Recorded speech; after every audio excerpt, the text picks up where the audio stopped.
Mm-mm-mm. Okay. Let's see.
Yo, Megalodon was good.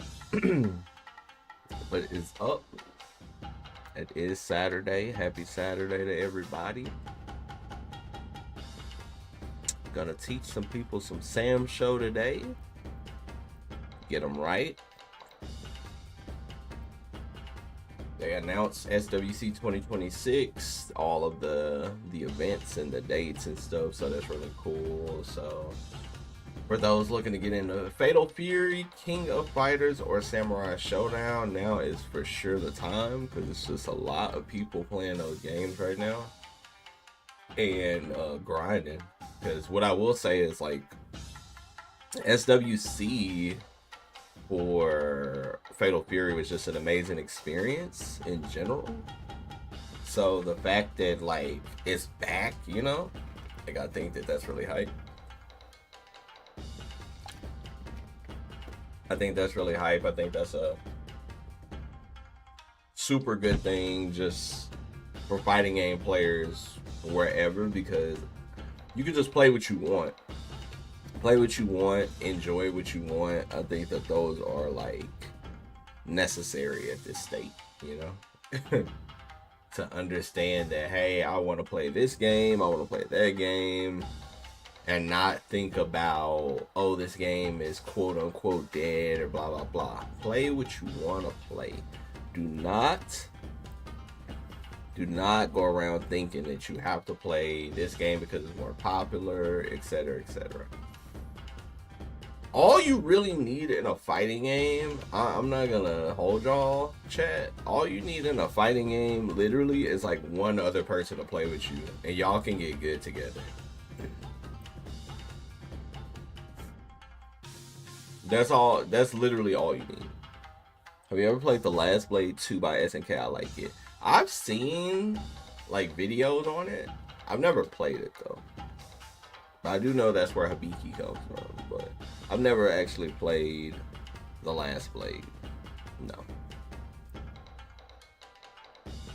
Alright, when we get to the 5-minute mark, I'm gonna start this off.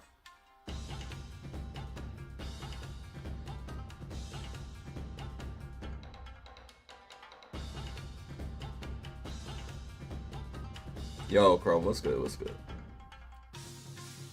So I made a lot of notes on my phone, so I make sure I do not forget anything. Because I want this stream to be one of those streams where you can go back as an archive years later on YouTube, Twitch, or wherever, etc., etc. You can go back to this video and you can actually be like, this is the video that helped me get good at Samurai Showdown. I want this to be the video.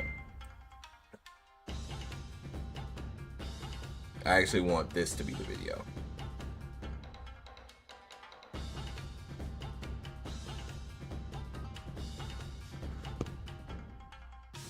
Because it's just a really good game. Like, I've been playing, and mind you, chat, I've been playing this game for, like, now probably like a month and a half. So almost 2 months now. And I've grinded it day in and day out with high level players. Like, Well, like high level, top level players. So I have the experience, and of course I'm a fast learner because I play multiple games at high level. So it's like this one I picked up very fast, and it just started to make sense to me. I've watched plenty of tournament matches, watched all the highest level players play this game multiple times in different tournaments. So it's like at this point, my knowledge of the game is really, really strong. My character knowledge is really, really strong. So the future is looking bright. But all right, so we're at the 5-minute mark. So I'm gonna go ahead and get to it. What's up, people? Sussex Nash fan here. As you guys know, yes, I competed for Fatal Fury City of the Wolves last season. I was able to go to SWC for Fatal Fury City of the Wolves. It was a very, very fun experience. I learned a lot. I learned a lot about myself and learned a lot about where I want to go forth in fighting games in general. Especially going into the season 2 for Fatal Fury City of the Wolves. Now, with that being said, when I was at SWC, I saw this game, Samurai Showdown. I had seen it before, I had looked at it, but never was like all the way interested. It was one interest one time where I got on the game and was playing like Woo and just having fun, but I really didn't understand anything about the game. It was around the time that the rollback had been announced for the game, right? So I got into the game that time, but I dropped off of it quick because the rollback, they were doing the beta rollback test and it wasn't really that great. So I got off and I just never looked back. But at SWC, I saw the game. It looked really, really fun. And I was like, damn, like, maybe I learned how to play this game. It looks pretty, you know, simple. It looks really footsie focused and stuff like that. So I got into it when I came back from SWC and I got hooked. I was like, damn, this game is really good. I wish I knew about it sooner. And ever since then, I've been playing with really good players. I've been grinding the game, literally watching tournaments every single day for the game. I'm very familiar with all of the players that play the game in general. And I'm very familiar with all the characters because I've labbed every single character in the game, played around with every single character in the game. So yeah, I'm pretty knowledgeable already within almost 2 months, right? Which shows that if you're actually dedicated to something, you can actually just grind and do it if you're really, you know, really serious about it. If you're really a serious competitor and you're a serious, like your mind is serious and focused, then you can actually, you know, just dive right into a game like this. So that's the main thing I wanna touch on, so y'all know kind of where I'm coming from with this game. So let's talk about it. Samurai Showdown. Now, one thing I will tell you in this game, there's a lot of characters to choose from, right? I mean, there's 2 pages of characters to choose from, right? This page, front page. So there's a lot of characters to choose from. I would just say go with what your archetype is. If you are like a super fundamental player, maybe you'll like a Haomaru. Maybe you'll like Charlotte. If you're like just super fundamental, Jubei, those type of characters where you just want to really out fundamental the person in front of you. You want to whiff punish. You want good buttons, good pokes and stuff like that. Like that's gonna be who you're gonna gravitate towards, like, or somebody like a Yashimaru who has very good buttons as well with his stand B, but he's also very mobile. So if you like Hokuto Maru and like Fatal Fury, you'll probably like Yashimaru in this game because of his air mobility and stuff like that, or even like a Iroha because like her air mobility is really good, and her fireball, she has like pretty good zoning. Now zoning isn't as strong in this game, but just like if you were a Morgan player in Marvel or something, or Darkstalkers, I could see you liking Urawa because it kind of gives me Morgan vibes with the angles she can cut off and stuff like that. So I would say just go through all of the cast, see who you like, pick a character, right? Pick a character that benefits you, and then go from there. But for today's lesson, we're just gonna pick Haomaru because he's like super solid, just super straightforward character. We're gonna pick Haomaru. We're gonna go against Charlotte.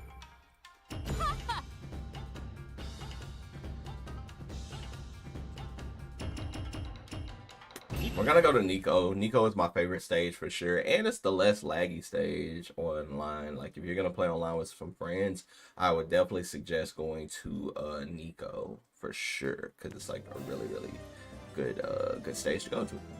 Okay, so we are gonna start off. Like I said, I made notes on my phone so I do not miss anything, chat. I'm gonna try to hit everything. Like I said, the goal of this is you to watch this, you to be able to play it or want to play it.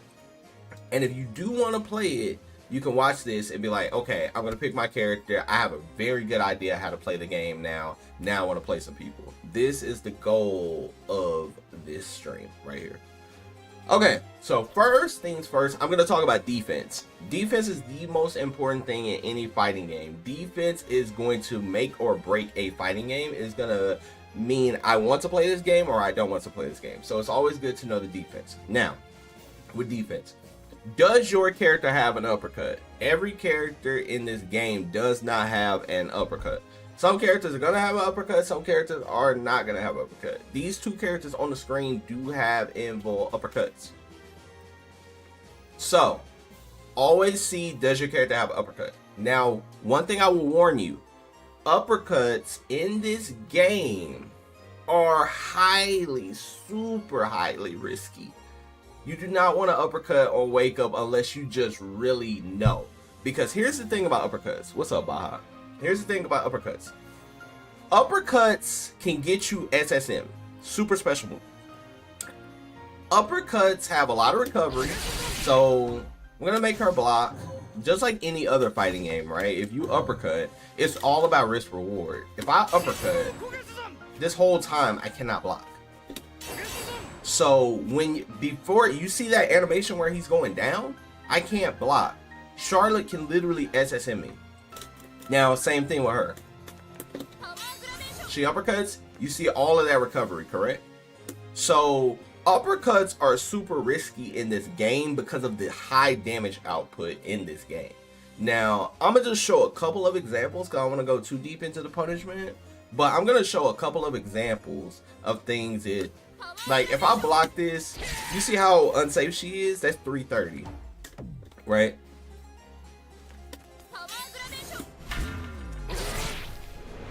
Now look at the damage. Do you really want to uppercut in Samurai Showdown when the money is on the line? When you are in bracket, are you going to risk that uppercut? That's the stuff you got to ask yourself. This game is risky as hell to uppercut on wake up. It's better to just block.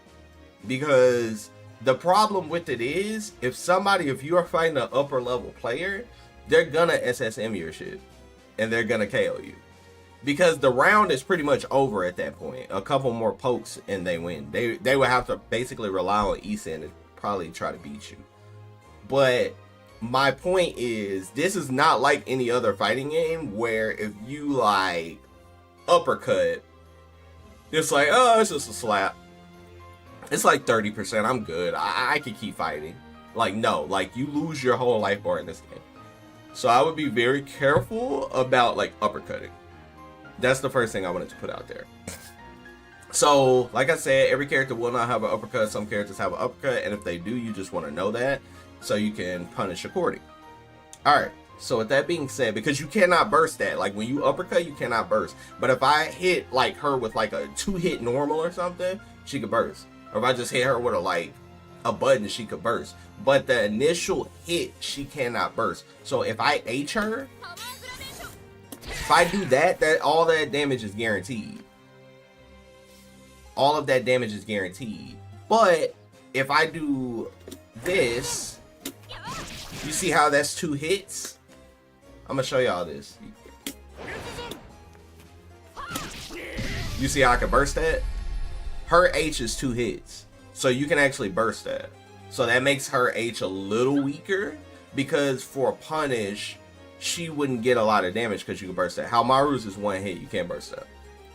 So that's that. Now to talk about, and I have a specific order I'm going in, so just bear with me. So I'm gonna talk about rolling.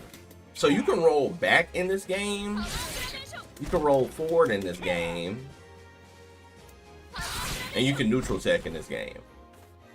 Now, this is just like any other SNK game where when you neutral tech, like when you neutral tech in this game, your throw protection is there, right? You're not going to get thrown on wake up because you just have way too much throw protection on the neutral tech. So neutral tech, and you don't have to worry about somebody running up and throwing you. It's just not going to work. And that's most SNK games. King of Fighters is like that. Fatal Fury is like that. But when you roll, you start giving up your throw protection. So at the end of your roll, you can be thrown because the throw protection is gone. But neutral tech is like very strong, and most SNK games, because of the throw protection, there is just no longer. So keep that in mind when you are rolling on the ground, but you still need to roll. Like, don't get it twisted. Like, rolling is good because you never want your opponent to know your wake up time in every single time. If you neutral tech every time, they're gonna have like setups, safe jumps, and all crazy stuff that can put you in bad situations. So you always want to know, like, okay, I should tech roll back because they're used to me tech rolling forward, or I should tech roll neutral because they're used to me tech rolling in general, so they might not read it. Because you have to read rolls in this game. Now, I've seen some like OSs and stuff, like where you can read rolls and stuff, but we're not here to talk about OSs. We're here to talk about the nature of the game, and generally the nature of the game is you're reading rolls. If somebody rolls, you want to read it, and then you want to be on top of their wake up to try to pressure them. It's like the whole dynamic of the rolling mechanic. Now I want to talk about dodge. Now, dodge is a very, very important mechanic. And like I said, we're going over the defense first in the game. So dodge, the cool thing about dodge is dodge can dodge a lot of things that in general you would probably think it wouldn't. So in this game, because usually you can throw dodges, right? In this game, you can actually dodge throws. So if she runs up and tries to throw me, I can dodge it, which is a very essential part of this game, because since throws are like unbreakable, and we'll talk about throws a little later when I get to the offensive section, but throws are completely unbreakable. It's like a guard break in this game. So when you get thrown, you can't break it. The only way out would be me backdashing, me dodging, or like me jumping, or something of that nature to try to get out of the situation at hand, right? So the good thing about dodge is it can avoid attacks too. Like if you have a read on an attack, especially something like very like a single hit attack that you could dodge. I have a very good example against Yashimaru's like 66C, because if you dodge it, he lands behind you and you can get a full punish. But in this case, and also dodges can go through projectiles too. So like if Charlotte did a projectile, hers might be so like active. So let me think. Yeah, so you could still eat through that. So like stuff like that, you have the option of doing. But dodge is really good against throws because throws have a lot of recovery. I'm gonna just show you throw recovery right quick. So I'm gonna have her throw, and I'm holding up this whole time, right? This is all the recovery, right? So if she runs at me and tries to throw, and this is why throws in this game are like super risky, but you have to do them to a degree. You still need to do them, but throws are like super risky. So she runs up and tries to throw me. Now, I'm gonna make her, I'm blocking this whole time, right? I'm gonna make her run up and throw me, and then I'm gonna dodge it. That was recovery. So imagine going for a throw and losing literally all of your life. That happens in this game at a high level, like consistently happens. Because all the player is doing when they input the dodge, they're doing the super during that the dodge. They're just buffering the super. So if your throw misses, they're gonna get SSM. You can even do a weapon flip technique if you have it. So throwing is like super risky because dodge is so good. Now, if it's so good, you're gonna ask Nash, if it's so good, what do I do about it? Well, that is when you just have to bait it out. Like dodges, the thing about dodges, they still have recovery. So like, if I know that my opponent likes to dodge when I run at them, why don't I just run stop? If I run stop, they probably will actually do a dodge, and then I just baited them out. So I do this. So that was too slow. So that's going to be slower, right? But with 5B, I can actually hit it on reaction every single time. You see what I mean? Because it's faster. So I'm catching that recovery frames every time. And the whole point of me running up and stopping is to look for how my opponent reacts to me run stopping. Because if they think I'm going to run up and throw, they might commit to the dodge. Now, me five seeing it would just be a read. Like, I would literally have to commit like that. It wouldn't be like me reacting to the situation. It would be like more of a read. Like, I know he's probably going to dodge. I'm going to do this, and I'm going to press 5C. Because you don't have all the time in the world to hit that. You have to be pretty fast. But just to show, those do have like mad recovery. You can even do this. You can do a dash attack. So if I run stop, see you, dodge, then I could just dash attack you and combo you anyway. So dodges have mad recovery, and you can late throw like that. So you have options, right?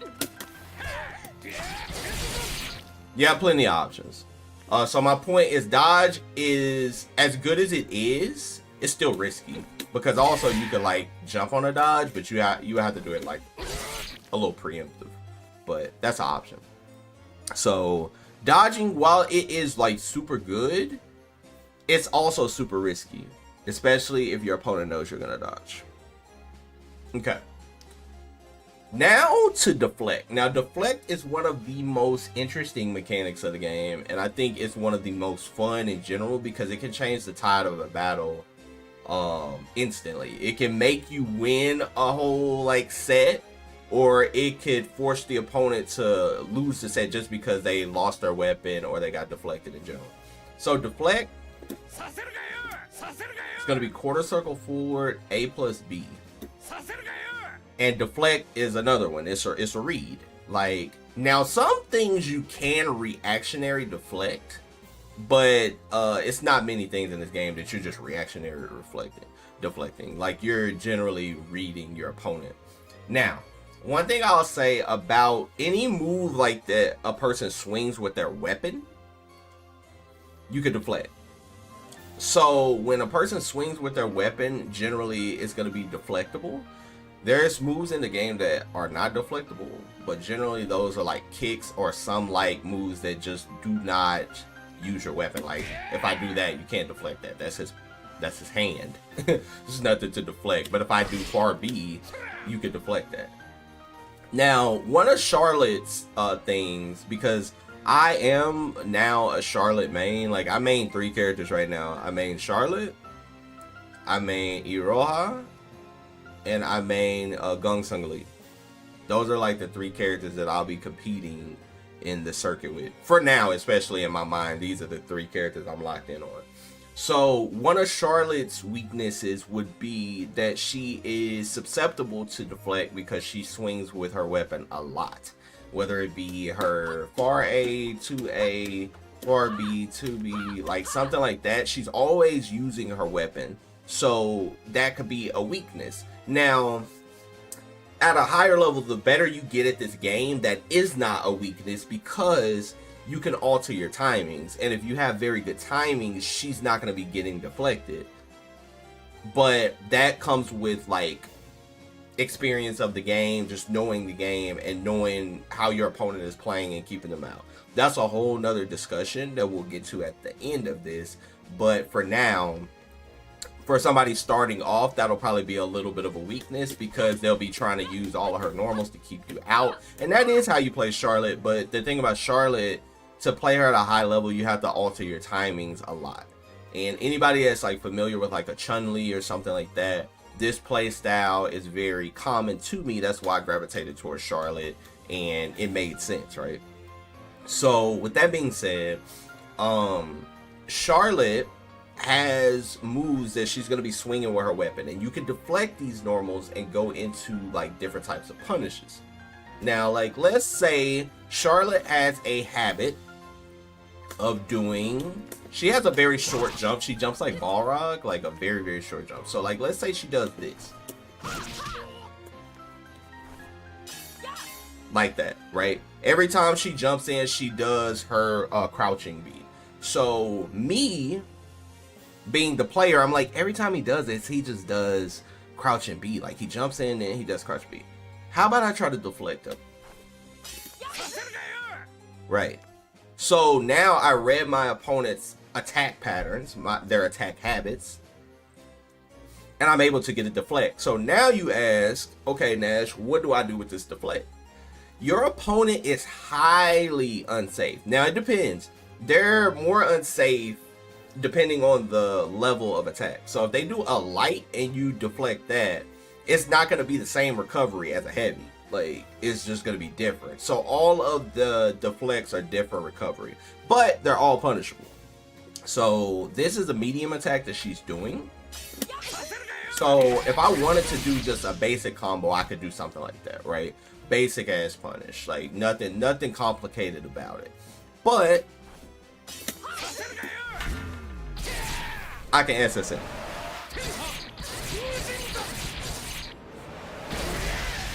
So what you want to see, I'm gonna block after this. So I'm gonna make Charlotte empty jump and do this. I'm blocking the whole time. You see the timer still ticking, I'm still blocking. I'm still holding down back, right? So I'm gonna show y'all.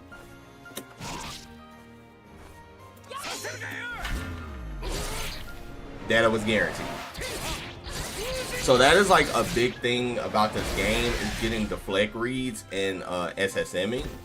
Especially if your character has a good ranged SSM, or if they, cause some characters actually, their SSM literally goes full screen. Like, they go at you. So even if you like deflect outside here, you can still get a punish. Some characters you're gonna have to dash SSM. Because some characters do not have any range. Like a Biken's SSM, she has 0 range on it. Versus like a Haomaru, who has a lot more range. You see what I mean? So it's like, depending, like his range is way better. Biken's is literally damn near in place. So your character, you're going to have to see if your character's SSM goes far. If it like lunges forward. Because like a Ukyo, he lunges forward when he does his. A Chom Chom, like literally same thing. She bolts at you. And then some characters, it's just different. Even Shizumaru, he literally throws his umbrella full screen. So it just depends on your character. You kind of want to check their range on it, because deflect punishes can be pretty dangerous from all ranges with some characters. And some characters you literally have to do dash SSM. Like, you literally have to do this type of deal after the deflect. So like if you deflect from out here, some characters you have to dash in and then do the SSM. So learning how to dash super is like super important in this game, like 1000%. So make sure that you know the risk behind deflect. But like I said, deflect, look at all that recovery. You still have recovery. So if I'm altering my timings, like if I hit her and then she thinks I'm gonna hit her again, on reaction I can hit that, right? Same thing. If you're locked in, you switch the timing. Somebody thinks you're gonna hit them. Somebody thinks that you're gonna hit them. You switch up the timing. Now I got a dash attack. You switch up the timing. Now I got a stand C punish. So understanding how to punish deflects is super important. Because with Charlotte, not only do sometimes I just far B deflects, but sometimes if I'm in range, I'll just 2C a deflect on reaction. Like if I deflect, I'm gonna like be in range and I'll just 2C it. So I can get you know, more damage on the punish. Because her dash attacks aren't as good as like a Haomaru or somebody. So is the player base a nice size on PC? I want more people to play it. I'll put it like that. So this video, Zalkus, is for this. I want more people to get into the game and play the game. Okay, so next defense, backdash, of course, staple in fighting games. Very good in this game because you avoid throws, and throws are a big part of this game and a very dangerous part of the game, but something that people do because, I mean, you can't break them. So throws, just knowing that you can backdash is very important, and just getting space. In this game, backdash is just good because you get that space. Space is always good in a fighting game because you control it. So like if she runs up and just tries to throw me and I do backdash, I could just punish her. You see what I mean? And like stuff like that is good, especially even if you have a read, you can do stuff like that. So knowing that backdash is an option in neutral is super important, because a person can just be like, okay, every time I run at him, he backdashes. So you just commit. You commit with a button. Now, like I said, everybody's dash attack is not going to be strong. So I'll go over that a little bit later. But yeah, backdash is very strong in this game, so I do recommend that you do backdash. Everybody's backdash is not going to be the same, but just note that backdashing is very, very strong in this game. Alright, so next to Just Defend. So Just Defend, if you're familiar with Fatal Fury, you know about Just Defend mechanic. Just Defend mechanic in this game is super duper important. Super duper important. Knowing about Just Defend, especially like, let's say she shoots a projectile at me. Let's reset position. So I'm gonna do it right here. There we go. Her fireball is a little weird, but here. So you see me just defending, right? I'm like blinking, I'm glowing, and you see me just defending. I'm just pressing down, back, right when the projectile makes contact. And you also see this little fiery gauge going up, which is my rage gauge, right? Rage is very important in this game. Having rage, especially depending on your character, because every character in rage will do more damage, but they have rage special moves. So a character might have a crazy rage special move, like Hanzo has a crazy fireball special move that gets enhanced when he's in rage. Just absolutely ridiculous. So depending on your character, different you'll get different rage benefits. So I'm just defending, and also when you're just defending, you're taking no chip and you're getting your rage gauge up. So that's why I said earlier, zoning is not the strongest in this game. It's like, okay, it's still good because it's controlling space, but it's not it won't win you a whole game just because you're running, because at the end of the day, the person on defense could just keep just defending your projectile. So now I'm in rage. When Hao is in rage, his uppercut gets enhanced. So like Rage Haomaru is like absolutely ridiculous. On top of when you are in rage, you can weapon flip. So because she went in rage, she can now flip the weapon out of my hand, and now I got to get my weapon back. So being in rage is like really, really good.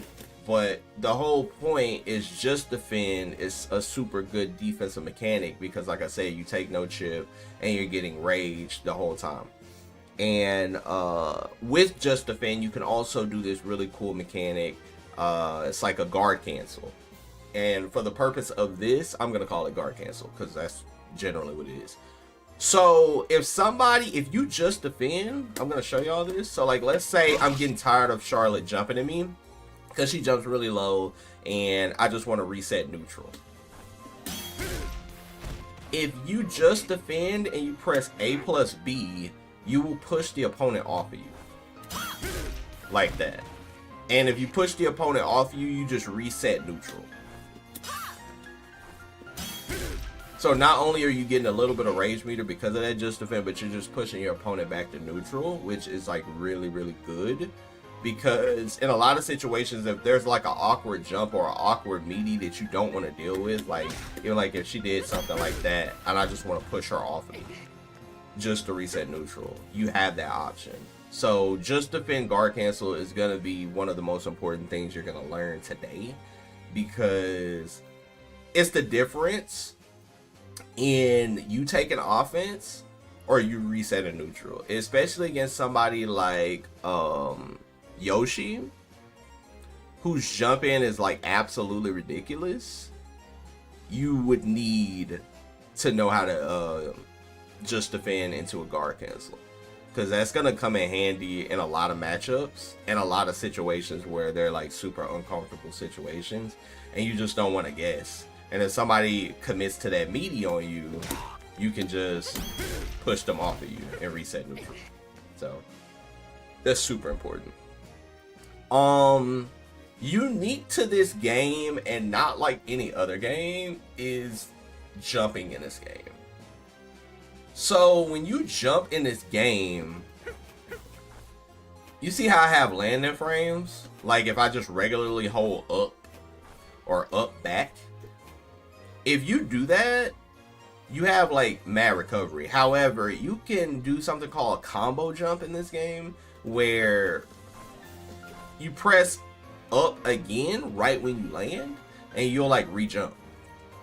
And this is good because you won't get caught in those same landing frames that you were caught in just like holding up, because you never want to jump like that. That's like not really good. But being able to like combo jump is like super strong. But the thing I wanted to talk about is like the wake up in this game. So in this game, you have like a 1 frame jump. Like you can jump and you really can't meaty people with like actual like 2Ds. Like if you try to 2D somebody on wake up, they can just jump. They're not gonna be, you're not gonna be able to 2D somebody. You're not gonna be able to 2D somebody's wake up. So I'm gonna make her jump as a reversal.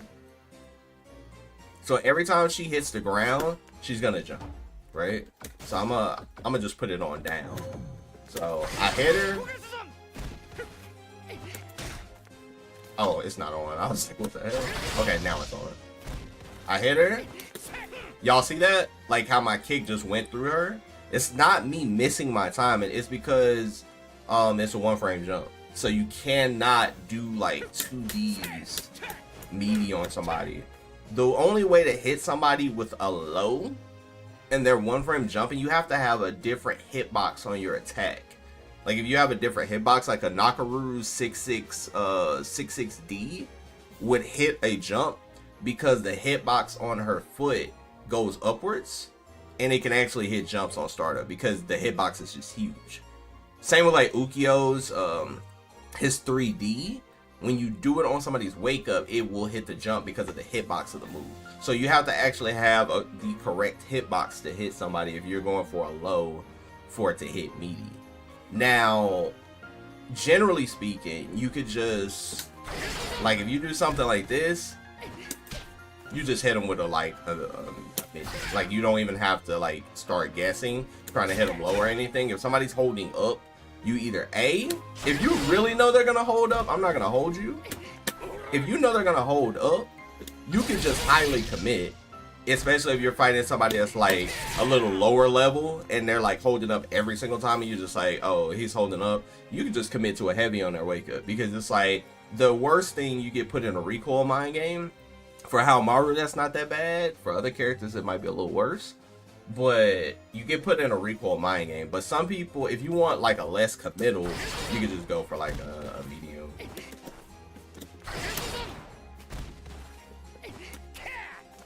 I can't even time his. There we go. So you would go for something a little less committal versus like just committing with this. But if you know, because some people are afraid of throws, so they're gonna hold up. Like you have that option.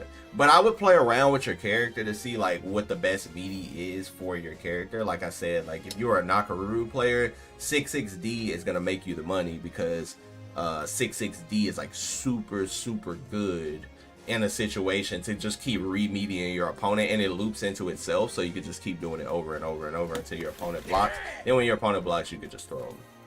Is Shiki in this? Yes, Shiki's in this.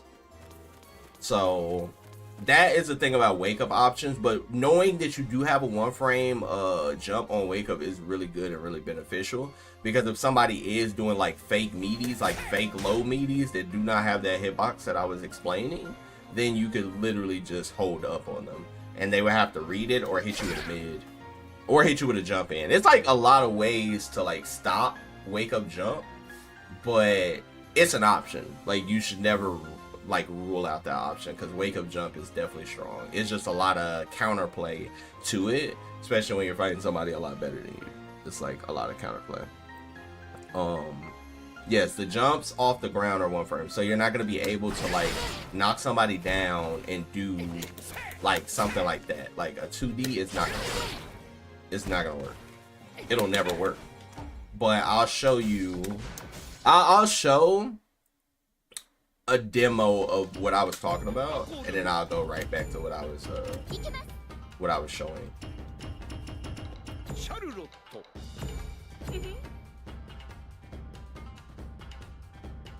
I'll play on stick.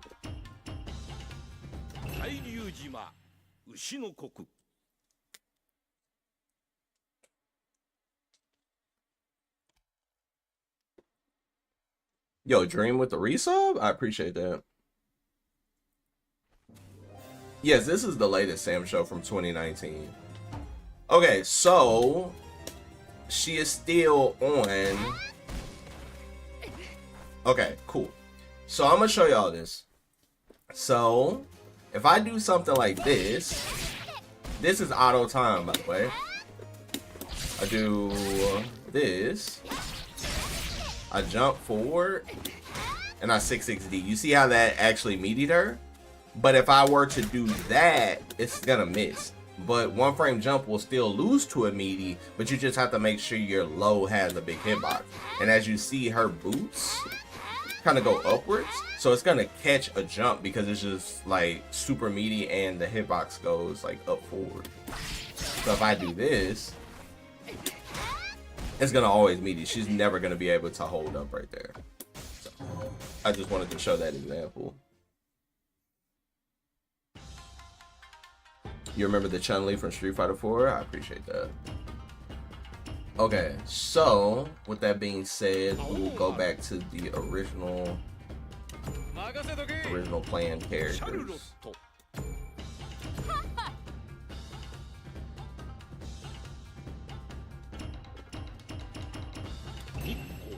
Okay, so last but not least, with the defense that I wanted to cover is burst / ESAN. So with burst / ESAN, to burst, you're gonna do ABC all together, and you're gonna get a burst, like a little rage meter while you're in the burst state. It's gonna be a little less with full life, because of course it would be broken if you had just a whole thing of meter when you were like just starting the match. But when you're a little lower on life, let me put her off of recovery. So if you're a little lower on life, it's gonna be a little different, right? So now if she bursts, might have her burst. Look at the meter. So this whole time she is in burst, and she can ESAN you. She presses the 3 buttons again, she gets an ESAN. And she's gonna dash across the screen with invul frames, and it's gonna do more damage if you have more ESAN gauge. It's gonna do a little less when the gauge is running out. So knowing that is like super important. Like when you do pop burst, you kind of know like, okay, I pop burst, I'm low on life, I need to make a play, because also when you're in rage, you can weapon flip. And now I flipped her weapon out of her hand, and now she is weaponless. And we're gonna get into that part more so in the offensive part of this. But once she's weaponless, she's just a little more defenseless. So like when you are enraged and when you do not have your weapon, you cannot burst. You are cooked. You cannot burst. You cannot do anything. All you could do is try to hit your opponent and get your weapon back. That's like the most. And you can also, this is your deflect animation without your weapon. So if I swing into this, she's gonna catch my weapon like that, kick me back, and now I'm weaponless. So that's a pretty cool thing that you could do when you're weaponless. You could try to catch your opponent's weapon and flip it out of their hand. Because generally speaking, when you don't, when somebody is weaponless, a lot of people start trying to like maybe like poke and keep the opponent out. But at the end of the day, especially when I'm Charlotte, I jump a little bit more when the opponent doesn't have a weapon, because it's going to be harder for them to deal with it versus me swinging normals and then they just deflect it, you know. So but yes, burst is going to be a very, very critical mechanic in the game, and ESIN is going to be the part of the game that most people know about and have seen in the game in general, is the ESIN. And instant super just dashes across the screen, very dangerous, and when somebody does pop burst, is very devastating if they start running at you, because you're afraid to just get thrown because you don't want to get weapon whipped. So it's like a whole different mind game when you are in the burst state. A whole different mind game. It's like when you think about it, you have to play like safe, but you don't want to play too safe, because then you're giving your opponent way too much respect. And you want to have a middle ground. You don't want to play way too safe and do nothing, because your opponent's just going to run up to you, throw you, and then weapon flip you anyway. But you want to play safe enough to where you don't give up damage. Because if you jump, that's an easy ESIN. Like, if somebody were to jump, and I'm in this, if you time it right, you just time it for their landing frame. Just like that. It's nothing she can do about that. So that would be like the only thing about it. You want to have a middle ground. So that's why most people, they start pressing lights when you are, because even so, if it bounces off your block, you're not going to punish them. You're not going to be able to punish them. But like a heavy or a medium button, you can like instant ESIN. So that's a lot of mind games to that mode, and with that, I would recommend just being in the situation, because it's easy to say what you would do.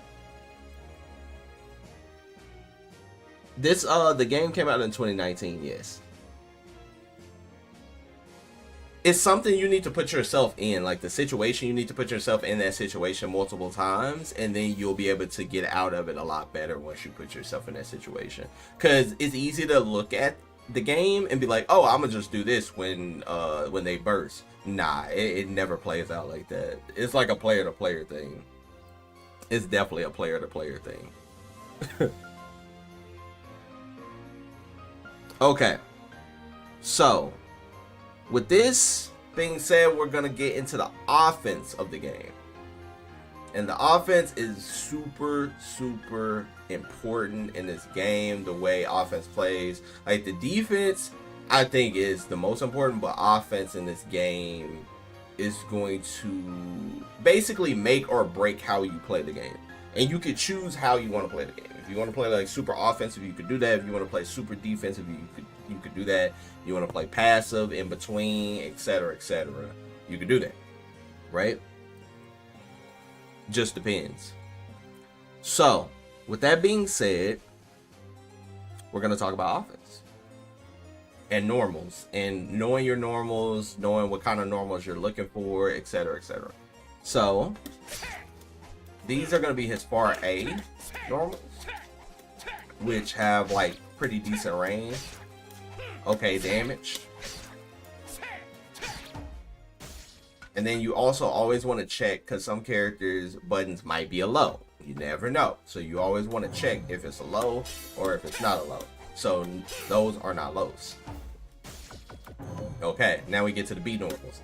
5B is like really good. Like super good normal. It has a lot of reach, a lot of range on it. 2B is not as much range, but this is special cancelable.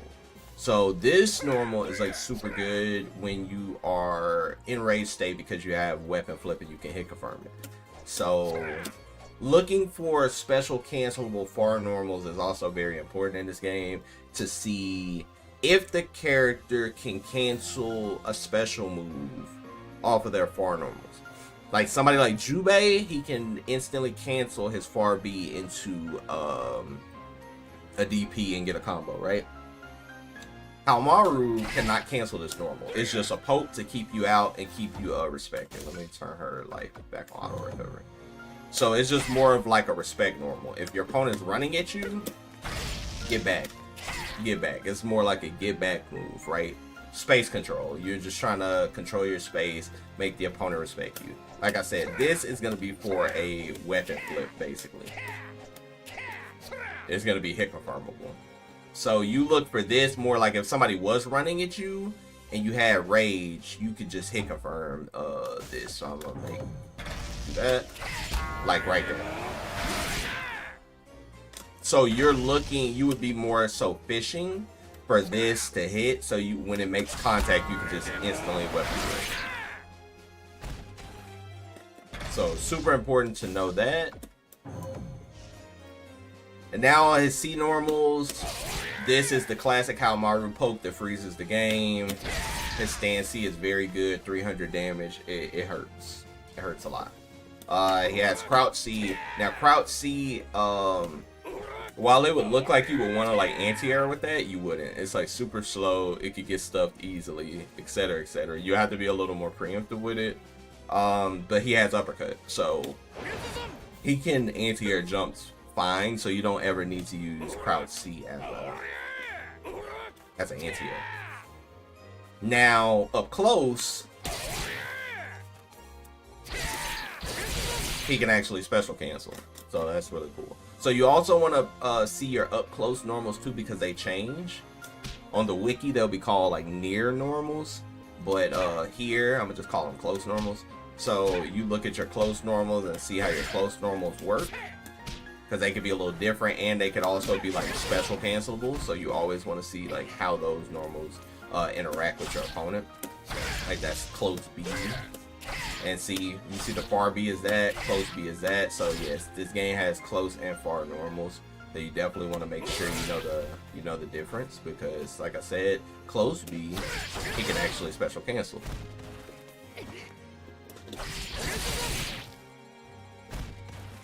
So understanding, same with Charlotte, like how she has this really good far B, but her close B, she can actually cancel it. So knowing close and far normals is super important in this game. And of course, every character's D normals are like their kick normals. So knowing like their kicks normals, he has 2D. This is his stand D. This is his 6D. So kick normals cannot be deflected. So kick normals are like really good in this game, because if you want to like alter timing and you don't want to get deflected, kick normals would definitely be the way to go, because they're not deflectable. Like Charlotte has a really good kick normal because she just lunges at you, and she has very good range on her 2D. And these moves cannot be deflected. So if somebody is like super deflectable, yo, Shaka with the prime, I appreciate it. Thank you so much for that resub. If somebody is like super deflect happy, then rotating to your kick normals is like pretty important, I would say. Especially because everybody's kick normals are going to be a little different. Some are going to be better than others. Like Charlotte, like hers are really good. But yeah, it's just going to be depending on the character. So you kind of want to just lab your character and see what type of like kick normals they have and go from there. But also with normals, I want to talk about dash attacks next. Every character comes with dash attacks except for Iroha. Like she doesn't have dash attacks because she just hops. But everybody else pretty much has a dash attack. So Haomaru's 66A is his punch, the notorious punch. Just an active ass punch that goes forward and has good range, good active frames, and it's good if somebody is like a deflect monster. He can't special cancel it or anything, but it's just a really good poke to just throw out, like if you're advancing.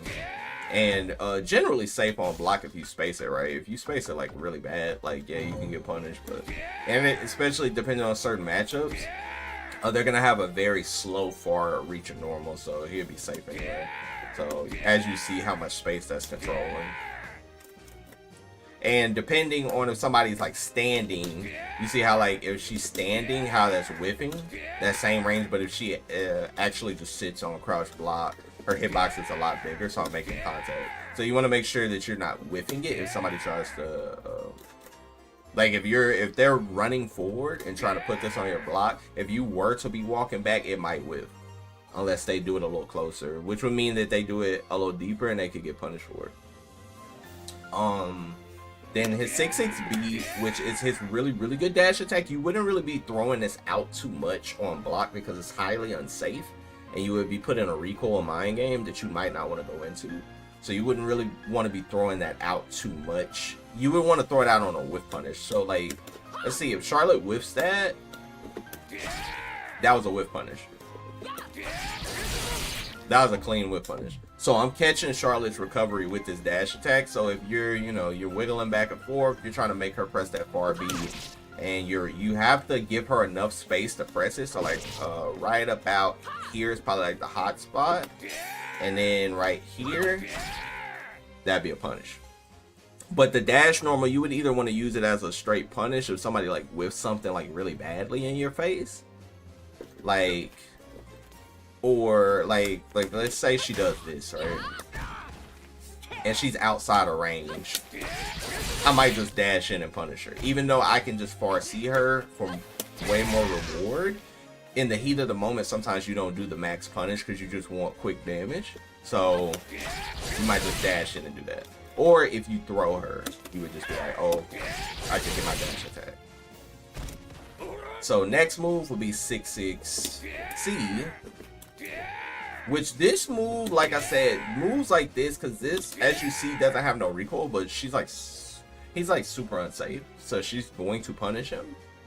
But the thing about this move is good if somebody like is jumping, like let's say they're jumping a lot, and you run under them and then you hit them on the other side like that. Like that move would be good in that situation, like if you were running under somebody and you just punish them. You wouldn't really just be throwing it out. I mean, you could throw it out as like a whip punish, but I would rather dash B because you'll get much more of a reward if somebody just whips. Like, wow, that was active. Like if I do that, that's 151, right? Versus if I actually do his dash attack. I'm just using this as an example. Like Charlotte won't be really throwing this out like that, but I'm just using this as a whip punish example, just for the sake of it. You get way more damage off the dash B. So dash normals are really important, and you have your 6-6D. Now House is definitely not as good as like a Nakaruru or something, but it exists. It's there. Like Charlotte's is definitely better in my opinion. House is like super unsafe. So you would definitely, even so hitting it at tip range is still like not the best. Because that's all recovery. So learning your dash normals and how good they are is going to be different. Because same thing, Charlotte's are completely different. Her 6-6A is used as an anti-air, like a dash under anti-air, or even if somebody's just running at you, you can anti-air with it. 6-6B is a good range poke, but it's not special cancelable, unlike House. Her 6-6C, a little better because it's harder to punish depending on the character. It's like hugely character dependent. It's unsafe, but depending on the character, they might not get a good punish, or they can't punish you at all. It just depends. And her 6-6D, not the best 6-6D at all, but it's pretty solid. It's not that bad. It's like much better than his in my opinion. Just my opinion on that. Okay, that's it for dash normals. Now we talk about throws. Like I said before, throws are unbreakable because it's more like a guard break. Throws in this game are more like a guard break. I broke your guard, now I get a free combo. So knowing what your character's throw route is super important. because everybody's throw route will be different. Even with back throws, some characters get different routes with back throws. So it really just depends on the character, because some characters get like different routing. Because you just saw that was guaranteed. So if I forward throw and I try to do that, that doesn't work. But if I back throw, you have much more frame advantage. So that's actually guaranteed, and you get 240. So forward throw and back throw do differ the combo. Like there can be a different route you could do based on if you forward throw or back throw. But generally speaking, Hal can do dash attack, which is really good. And if you back throw, you can do a stand C. Now with Charlotte is different, because Charlotte literally, her max damage is just 5C. And that's it. Her throw combo is not good at all. It's pretty much on the weaker side. She gets damage, but it's not like a lot, you know? Because like somebody like Kyoshiro, if he throws you, he gets a lot of damage off of his 5C, versus if she throws you, she doesn't get any damage off of her 5C. So it kind of just depends. It's like character to character how good a throw is. But in general, throwing is always going to be risky because of dodge, because of backdash, and because of jump. So throw at your own risk, because I already showed y'all what happens. Like if somebody just gets thirsty and tries to run up and throw you, and you just dodge it and then you SSM them, like this is the risk that you're always taking when you try to throw somebody.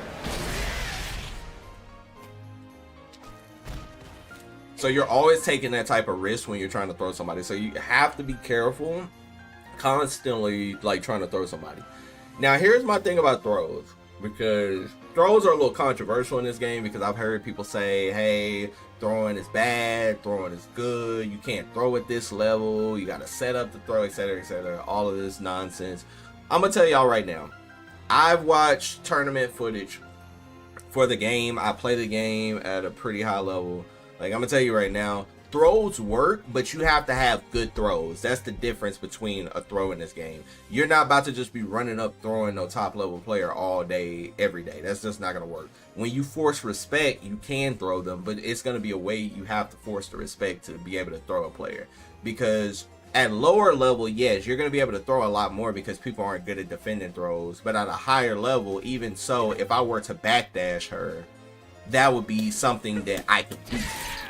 You see what I mean? Like, it's not something that's hard. If I feel like I see her running at me, I might backdash and I whiff the throw. Even at the highest level of players that play this game still whiff throws. I've seen even players at SWC when they were playing run up and whiff a throw because they just kind of got thirsty. They wanted that throw, they wanted that guard break, but they were out of range. They whiffed the throw and they died. So throws are always going to be a risk, but it's something that you have to do. It's something to crack the opponent's defense. On top of when people do defensive pokes like something like this, and you block it, you can reversal throw. Because throws are 3 frames in this game. So throws are like really, really fast, so you can instantly just throw somebody reversal timing. It is risky outside of range, because if you miss the throw, like you might die. But up close, especially if I jump in, I know my opponent always swings with something like this, you could just reversal throw them as a punish. So there's a lot of instances where you can like reversal throw and actually punish the opponent, but just knowing the core of how throws work and the risk is going to be important. So do you need to rely on throws when you play this game? Hell no, do not rely on throws. Learn how to beat your opponent without a throw. That's the most important thing that I'll teach somebody in Samurai Showdown. Learn how to beat the opponent without having to throw, and then add throws to your game, and it'll make you a dominant factor. Because then at that point, you can just keep somebody out with normals, or you can set play them if you're playing a set play character, etc, etc. You can beat them without having to rely on throws. Because if all your damage comes from throws, and then you fight somebody where you can't throw them, you're literally gonna lose, and you're not gonna be comfortable playing that footsie game, playing that back and forth game that Samurai Showdown has to offer. So you always want to make sure that you are not reliant on throws. Like, that's not where all of your damage comes from, because you should be able to win rounds without a throw. If you can't win a round without a throw, then you need to step up your whole neutral game in this game, But being able to win without a throw, once you add throws to your game, you'll be a monster. But you have to have good throws. You definitely have to know how to throw somebody. And the reason why I'm harping on this is because it's very easy to open your opponent up with a throw. But if you get super used to it and get a habit of it, when you can't throw somebody and they start SSMing you, they start weapon flipping you because you're throwing, they start jumping your throw and then they hit you, you're gonna hit a wall. And to avoid that wall, you just want to make sure you can win without throws. So, on to the next. Next, let's talk about the reason why Samurai Showdown is different from every single fighting game, which we are going to talk about recoil and what recoil has to offer. Are parries bad? If you're talking about deflex, I kind of went over that, but deflex, no, they're not bad. If you're talking about deflex, you just have to have a read on your opponent or like a reaction if they have a very slow move. Okay, so recoil. When I swing with my weapon, I will always recoil off of your block. Now, light recoil is gonna always be, generally speaking, super low negative frames. So it's gonna be safe. If I do this, you're not gonna be able to like reversal hit me. Like I'm gonna be able to block. What's up, Flame?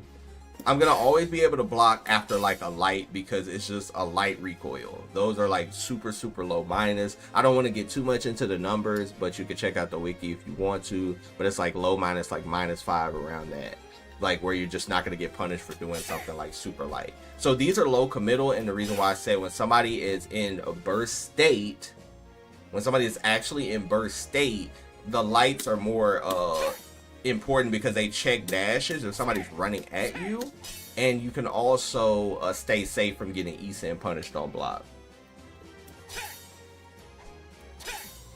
Yes, deflect. Yes, deflects are good at high level. You just have to know how to deflect and when your opponent wants to swing on you. So it's gonna always be somewhat of a risk, but it's just a read most of the time. Is this going on YouTube? Well, I have this archived on YouTube. Like I stream on YouTube as well, so it'll be on YouTube as a like an archive stream. If I make it into a video, I might potentially make it into a video. Just depends. But medium attacks are a lot more unsafe. Like -12 kind of universal, but medium attacks are like super, like a little more risky, but it depends on the character and the range that you're putting the opponent at. Because if I do this, Charlotte can't do anything about that. Like it's nothing that she's gonna be able to do to hit me or punish me. So it's gonna be matchup specific. But if I do this up close, she's gonna be able to hit me. You see what I mean? So what I'm gonna do, I'm gonna put her on reversal. I want the reversal to be on guard, and I'm gonna make her do her crouch B because it's faster, right? So now she's on reversal. Watch this. That's a punish. You see what I mean?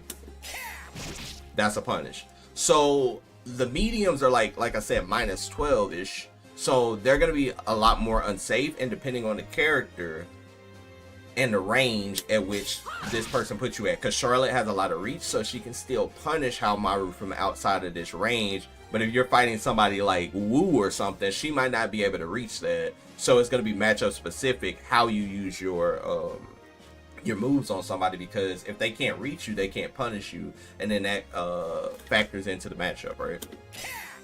But for Charlotte, she has a lot of reach, so outside of like this range right here, she can still hit him. So you have to be careful with your medium pokes, and of course heavy pokes super unsafe, but you can recoil cancel. Now recoil cancel is a whole nother dynamic that I'll talk about a little bit right here. So you see how I'm doing this medium, I'm getting hit, right? If I DP, it doesn't matter. So that is not enough frames.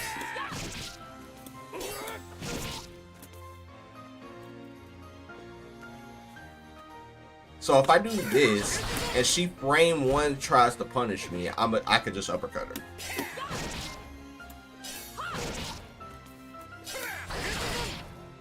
And interrupt the whole situation. While it is risky, it's still an option. And like that's the thing about Samurai Showdown, it's all about options. Because you see I can't fierce DP, but I can like medium DP, but I can only do that up close. It's always an option. And you have to just keep your options open, or you can deflect. Like if I know she's gonna swing back, I can always just recoil into that. So that is gonna be a factor of the recoil mind game. If every time I swing this, you go for the punish, guess what? And then I just like SSM.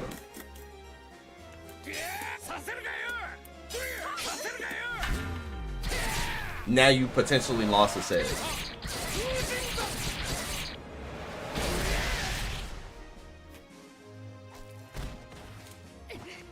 Do I have a guide? You want to learn the game?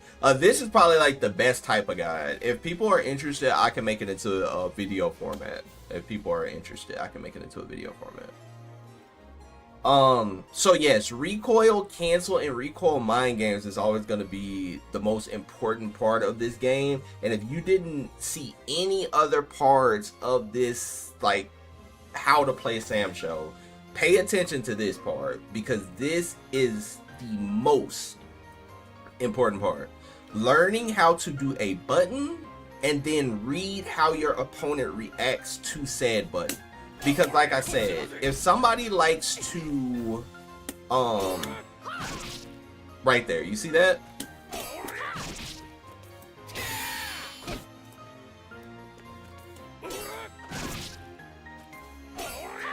So I'm doing something slower, right?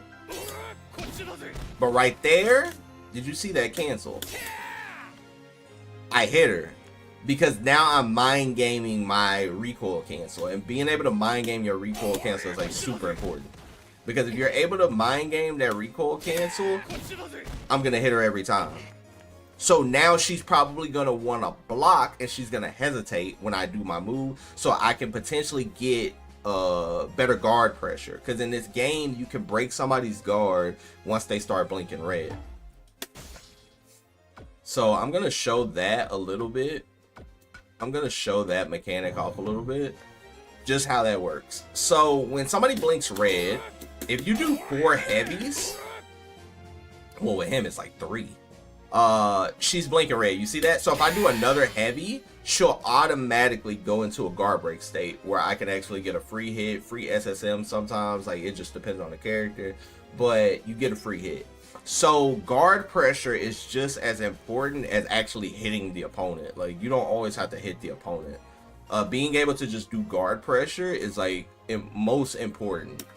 So it's like I do a medium, I do a medium, I do a medium. She's not glowing yet. Let's see. Now she's glowing. So if I hit her with a heavy, she's cooked. And then I SSM.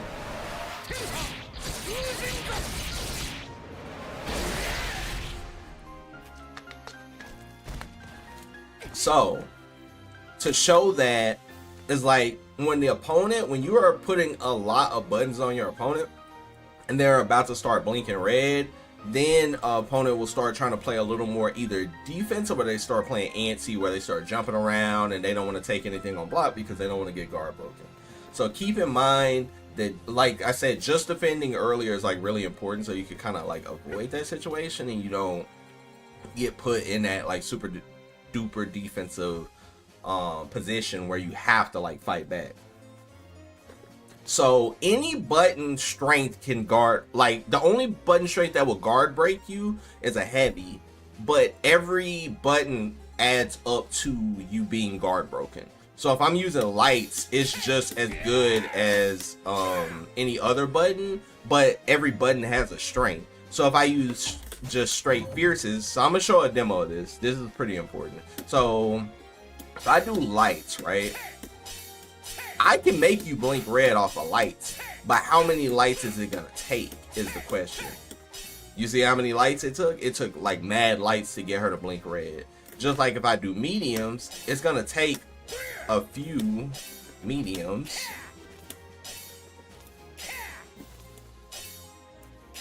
That was like 8 mediums, and now she's blinking. Versus if you do heavy, she's already blinking. So it just depends on what buttons you are using, it's gonna always alter to get them to start blinking red. So just like keep that in mind, like when you are fighting somebody, have a invisible like counter in your head, like okay, I've hit them with this many times, they're about to get you know, garbled. Same with jump attacks. Jump attacks are like super powerful in this game too, because you can make somebody blink red off a jump attack too. So just understanding how many attacks you've really put on them without them like fighting back or anything, or the timer going down, is like super important. Like super important. Every character is gonna have unique special moves. So with that, I will say you're gonna have to just test out the character that you want, the character that you're interested in specifically, and go from there. I would say there's an archetype for everybody in this game. Like me personally, I gravitate towards characters with like really good normals, really good pokes, and can force you into bad situations.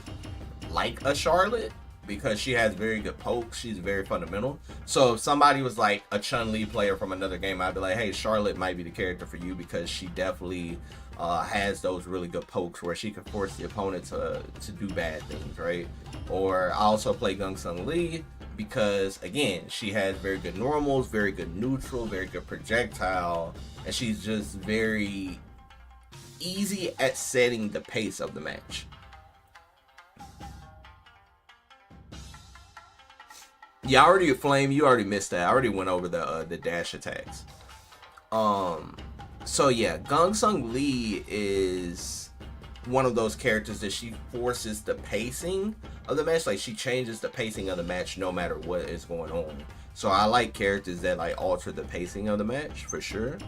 And also Iroha is another one like where you kind of got to play her game to a degree, just because she's like has like multiple projectiles, a lot of different jump arcs, etc, etc. So she can put you in bad spots. But I feel like there's a character for everybody in this game.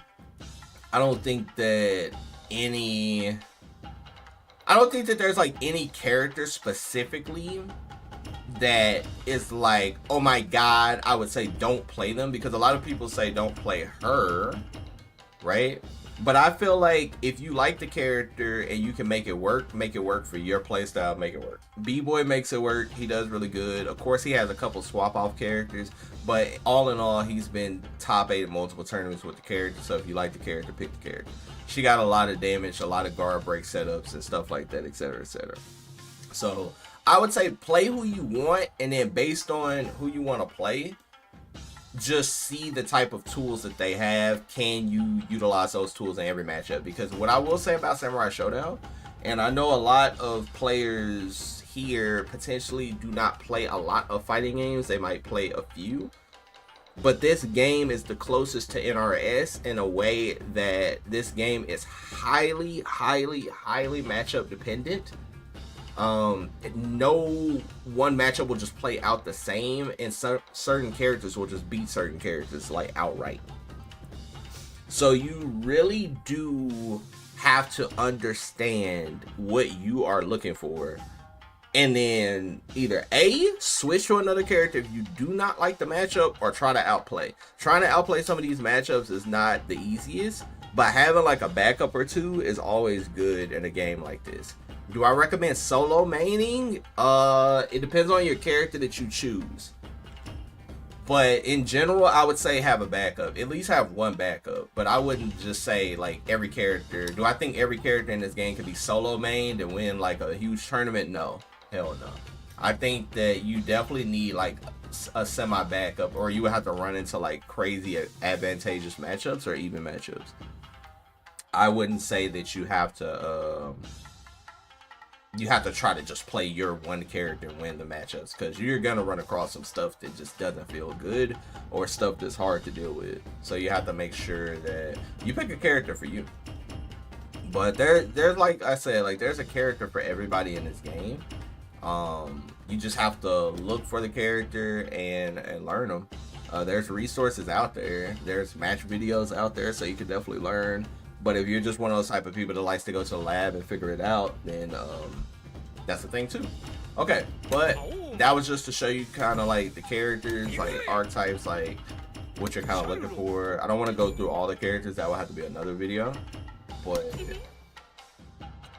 it's some things that I still need to discuss.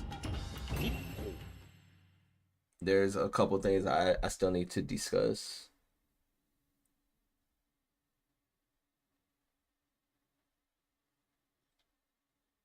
Yeah, developers definitely need to do more guides. That'd be good. Okay, like I said, I already talked about normals. I talked about the throws. I talked about recoil. I talked about dash attacks earlier with the normals. Special moves, that's gonna just depend on the character that you pick. Rage moves, I covered that a bit, but I'll just go back over it one more time. Like when your character's in rage, you do get like an enhanced move. Some characters maybe get 2, some characters might get 1, but how Maru is, his uppercut is like enhanced. So he gets an uppercut enhancement when he is in rage, and Charlotte has her fireball hit multiple times. Like that. So you see that's just hitting multiple times, multiple chip, etc, etc. So rage moves are like super important because some characters' rage moves are really, really good. Like I said, Hanzo has a very, very good rage move with his fireball. Like super good, super devastating when he goes into rage. And it's easy to get rage even if you're just sitting there playing defensive, because you could just defend. Especially if your opponent's shooting fireballs at you, you just defend the projectiles and you can just get a benefit from that, right? So rage moves, super important to know your character's rage moves, so make sure you know those. And then we talk about weapon flips. So when you're in rage, you can weapon flip your opponent with BC. So you'll do quarter circle forward BC, and you'll be able to flip their weapon out of their hands, which is very important in this game, disarming the opponent. So if I do this, I disarm Charlotte. Now she has nothing to work with. Now her whole game is based off of ranged pokes. So now look at her 5B and 2B. She doesn't have those anymore. So now the only thing that she really can do is try to knock me down and get her weapon back. But the cool thing about Charlotte, her 6-6D becomes an overhead. It becomes a pretty fast overhead, hopping overhead, that she can like get her weapon back that way. Because then you would just back up to your weapon. Like if your weapon's back here, you pick up your weapon off the knockdown and you get it back, right? Pretty good. Weapon flips generally do a lot of damage, especially if you like whiff punish. Like if I got like a whiff punish right there, that's 516. Like that's a lot of damage to lose your weapon. And then once you're without your weapon, you can catch your opponent's weapon with 2, 3, 6, A and B together. You can catch your opponent's weapon if they swing at you, and I already showed that a little earlier in the stream. But that could be an option if your opponent is swinging back trying to play defensive, or even if you're like camping their weapon. Like if you are camping over their weapon and I'm just swinging, and she's like, oh, you're just swinging, and she starts doing that. And then bam, now we're both without our weapon, and now she can run up and try to get her weapon back, etc, etc. So now we're both weaponless.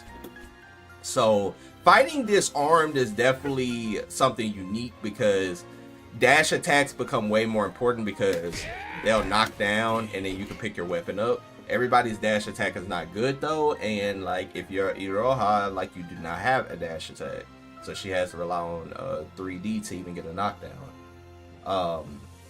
So yeah, that's very important. Some characters lose their special moves when they are weaponless as well. Some characters cannot do projectiles anymore. Some characters cannot do damn near anything when they lose their weapon. Like some characters like Galford or something, he still has Poppy, so that's really good. But like losing anything, like where you just don't have any resources, like a Charlotte, like she has nothing. She literally has nothing. So like that's really, really bad if she gets a weapon flip. Some characters are better. Some characters can still fight without their weapon. Like Wan Fu can fight without his weapon relatively well because he has a command grab without his weapon. He can still fight. Or like Gung Sung Lee can still fight without her weapon, because generally that's how she fights. She can disarm herself anyway, so like she can fight without her weapon. Some characters rely heavily on their weapon, so if you do knock their weapon out of their hand with a weapon flip, they are kind of defenseless, and they don't have any offense anymore. So they have to take a risk to try to get their weapon back. So a lot of times you'll see people do like a lot of dash attacks and stuff. So just keep that noted, that disarming your opponent is a very important and crucial part of winning in this game. And weapon flips, everybody, so that's another thing that I wanted to say. Everybody's weapon flip is not good. Everybody cannot combo into their weapon flip. Some characters cannot combo into their weapon flip. Like Jubei cannot combo into his weapon flip. Like Ukyo has to do back throw into weapon flip. Like he has to do back throw into weapon flip. Some characters have to do specific things to do their weapon flip. They can't just do like how Maru just dash up and do weapon flip. Like can't just do that. Every character is a little different.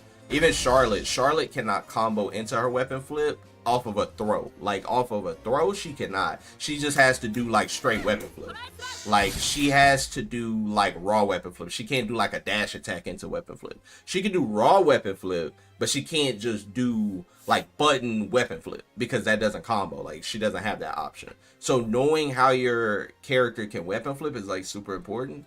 Like Nakaruru has one of the best weapon flips in the entire game. It's really fast. She can literally 6-6A into a weapon flip. So that's really good, especially as a whiff punish. Like she could just 6-6A you into a weapon flip. So knowing how your character can use their weapon flip is very important. Because some characters' weapon flips are better used as anti-air, some are used as chip damage. Like if you're Yashimaru, you can't even combo into your weapon flip. You just kind of throw it out there for chip damage, stuff like that, etc, etc. So understanding how your character works in that regard is very important. Kind of how I went over SSMs earlier. It's like everybody's SSM is different. Like some characters lunge forward at you and SSM you, which is like a way better SSM versus somebody who has zero range on their SSM. So knowing ranges on SSM is like super duper important. Because it's going to be character specific for sure. But I showed enough of SSM this video just because if you deflect, you get an SSM. If you like dodge and somebody tries to throw you, you get an SSM. Like stuff like that. Those are going to be like the general uses for it. But you only get it once for those of you that have never played this game. You only get it once. So if you use it in the first round, you don't have it in the second round. It's just over. You used it. So you kind of want to use it at a good time. First round is fine to use it, especially to close out a round, like if you know it's going to kill, or just to put a lot of damage on the board. But final round closeout is good too, because you can force a potential burst. So I'm going to show y'all a high level strat. This is a high level strat.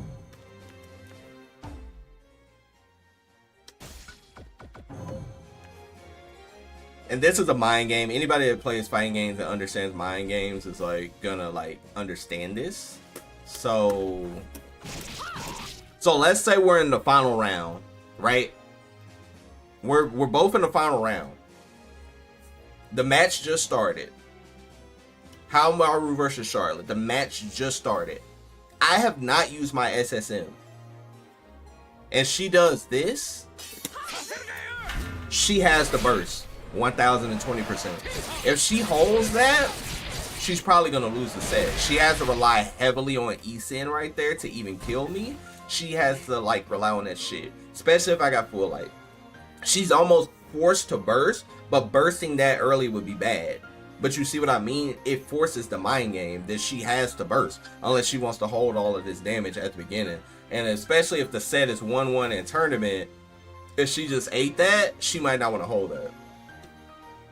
And that's where the mind game and the fun part of Samsho comes in, because now she's forced into a situation where she just got deflected and she's probably going to have to burst that.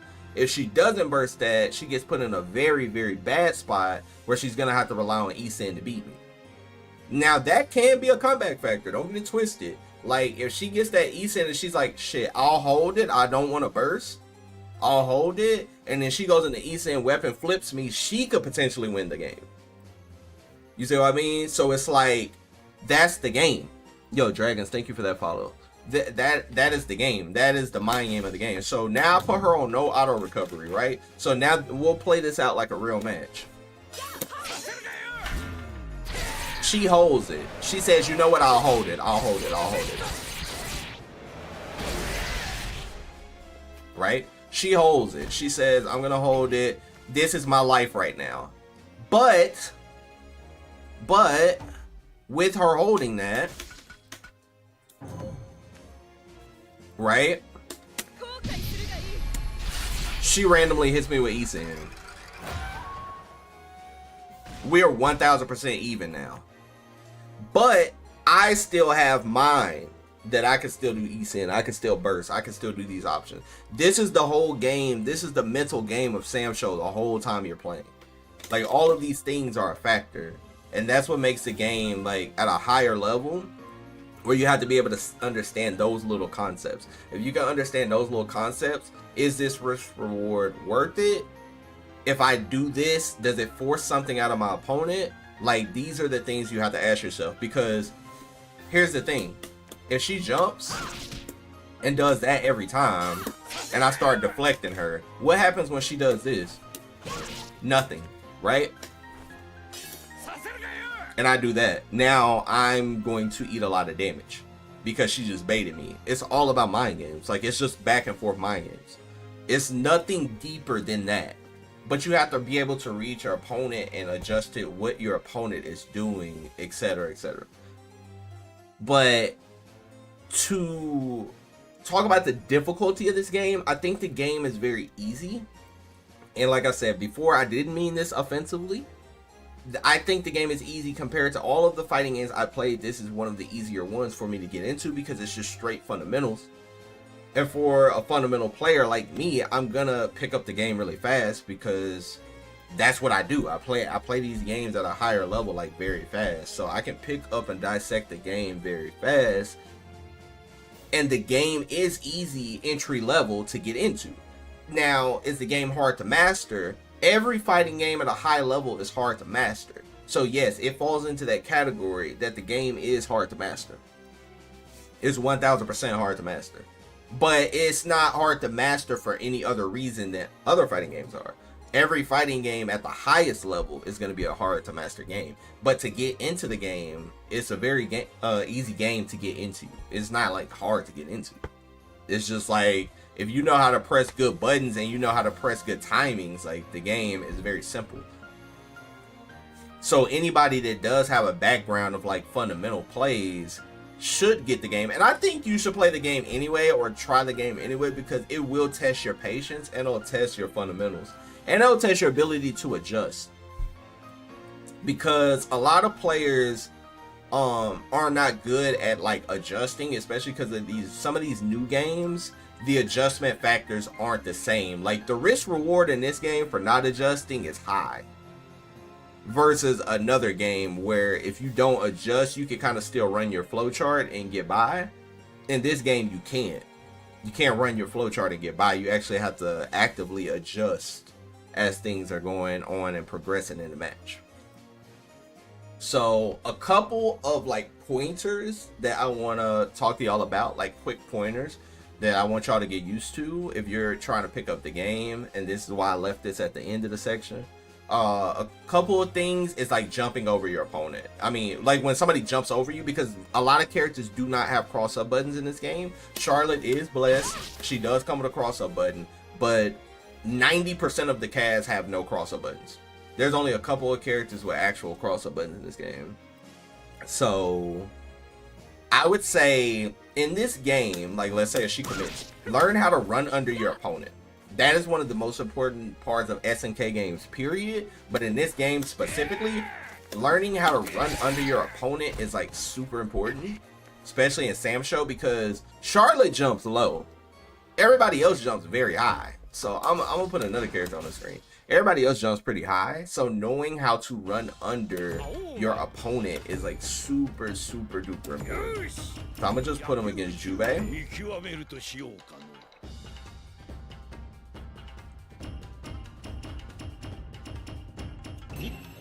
I'm gonna just put him against Jubei and show y'all just like how high jumps are in this game, because Charlotte's not a really good example because she has a low jump. Like Warden has like a low jump, but Charlotte has a her jump is so low it's just unrealistic to show just her. You see how high Jubei jumps? So he jumps, I run under. That was a little late, but the concept is like you run under, and like you know, you run under. Now you can also run under uppercut too, like that.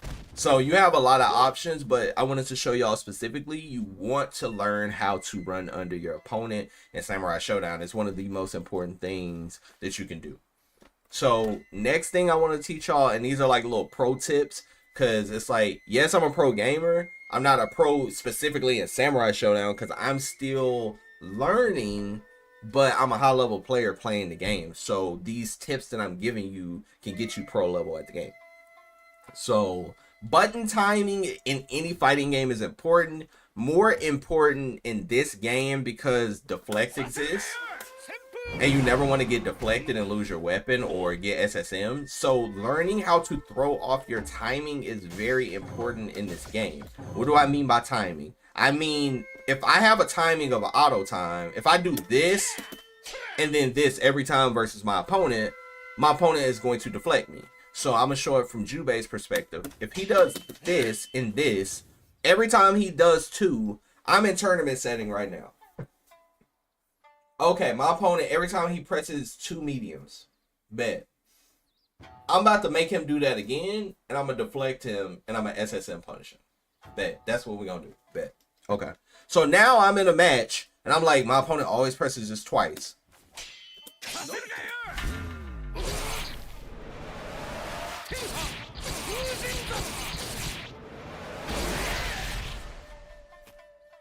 You cannot have bad habits in this game. If you have bad habits, you will get them deleted versus somebody that's actually actively paying attention to the match. Actively paying attention to the match. And I want to note, because I did forget one thing that I wanted to talk about is universal overhead. Because some people's dash attacks, they do have overheads or lows or something like that. But universal overhead is very important. Super important. Because some characters have different range. Like Jubei's universal overhead is like actually ridiculous. Like look at how far that's hitting. Versus how Maru's, it doesn't have as much reach. But he can hit you from like right about here. So universal overhead, very important for opening your opponent up. Just to note, universal overheads are generally super unsafe where somebody can actually get a combo on you or a good button in. But from tip range, like Jubei doing this is like not that bad. You see what I mean? Like I can dash attack, but like at max distance, it's not that bad. So that's just to keep in mind. But to go back to timing. So Jubei is doing this every time. I'm a smart player. I block and then I block that. Then I deflect, right? Timing. What if Jubei does this? See what I mean? He threw off the timing. Now it's a mind game when he'll actually press his buttons. If you're able to actively do this, in this game, you are a very threatening player. So characters, even with long range pokes that are susceptible to getting deflected, it doesn't matter if you throw off your timing. If you throw off your timing, then no, your opponent can't read you, meaning they cannot deflect you because deflect is a read. There's very little things that you can react to like on reaction and deflect them. There are some things in this game that you can reactionary deflect, but it's not a lot of moves. But my point is being able to throw off your timing is one of the most important things. So not always pressing the same button twice. Sometimes pressing this button, then just walking back and forth, seeing what your opponent does. Dash up, see what your opponent does. When you dash up, does your opponent jump? Every time I dash up, does my opponent jump back? So I dash up, boom, I read him. Dash up, stop, dash up again, I read him. Does your opponent dodge every time you run up? So now, every time I run up, he's looking for the throw. What do? Now I run up, stop, big punish. Run, stop, heavy. Because now I'm focusing on how you react when I run at you. Run, stop is the most dangerous thing in Samurai Showdown, period. Run, stop, you can literally assess every situation on the screen by run, stop. But there is a weakness to run, stop. The weakness to run, stop is your opponent knowing you want to run, stop every time. Because if I run, stop, and my opponent's like, oh, you like to run, stop? Bet. Run, stop, thank you. Run, stop, thank you. Run, stop, thank you. Because now you're standing there. You are literally stationary. You're literally stationary. So run, stop is not the best option all the time, but it is one of the most powerful options in the game. But that also adds a mind game, because now I run, stop, and I feel like you're going to throw me, and guess what? You run, stop. So now you run, stop, and we both run, stop. So now we're in this mind game, right? So this mind game that we created is more at a high level now, because both players are thinking. If you're just actively doing things, there's no like high level thinking going on. There's just actions going on. But that's the problem in Samsho. You can't have like actions without purpose, like, or without meaning, because everything that you do needs to be some type of meaning. Because if you, like I said, if you just turn off your brain and you're like, boom, boom, you're just mashing buttons, boom, boom, and then I just SSM you, then you die. You know what I'm saying? So you have to definitely know what you're doing and think about the moves that you're putting on the screen. Because if you're just doing shit in this game, you're not going to survive. You have to really have meaning behind the buttons you press. You have to have meaning behind the actions that you make. And while you could say, hey, Nash, I feel like that's every fighting game. It is every fighting game, but every fighting game does not punish you as severely as this fighting game. That's the difference. No fighting game where it's like, oh, you get deflected, you losing 70%, 80%. Like, that's not in any fighting game right now. All active fighting games, it's not like that. Street Fighter 6 is not going to be like that. Tekken 8, it's not going to be like that, where you just instantly lose your life by like a read. It's like a different type of like situation in those games. It's not as punishing as a game like this, where if you have a bad habit, I can just deflect you.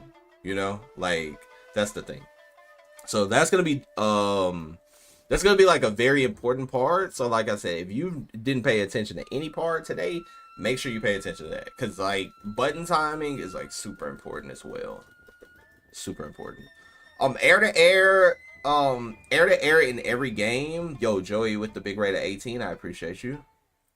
In every game, air to air is going to be different, right? Some games is going to be like really good. Some games is going to be like whatever. You're not really going to rely on it. Like a game like Street Fighter 6, like you're not going to really rely on air to air all the time. Like it's just whatever. You're probably going to just ground it anti-air, or potentially like dash under or walk under crosscut, something like that. In a game like this, air to air is very important, because not every character has a DP. Not every character has a good anti-air. Not every, like even Jubei does not have a traditional anti-air. Like he doesn't have a crouch. This is his crouch fierce. Like he doesn't have like a crouch fierce to anti-air you like a Nakaruru. That man has to jump at you and go air to air with these long range pokes or run under you. Now he does have 6-6-C. Jubei had 6-6-C, but this is more of like, hey, you jumped back, damn, I hit you. Damn, he jumped forward, damn, I hit you. Those type of anti-airs. But like a reactionary anti-air, he does not have that. Now he has a counter. He can counter your jump and attack. He can counter your jump and attack. But if you empty jump that counter, he's dead. You see what I mean? Let me see.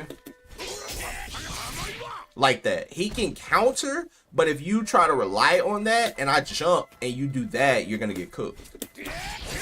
So it's just too risky. Like him doing that, you're just cooked. Because all of that is recovery. Like all of that whole thing is recovery. I'm showing you the recovery. You see what I mean? So if I jump, he parries. Oh no, like can you? I'm gonna see if you can SSM. Yeah, you can actually SSM him. You can actually, if he was relying on counter as an anti-air, I could empty jump him and then just SSM, and he would die. And that's why you don't see somebody like Maki or somebody just countering jump ins like consistently, because I was like wondering, I was like, damn, I mean Jubei got a counter, why wouldn't you do it? But that's why, because if somebody empty jumps, he dies.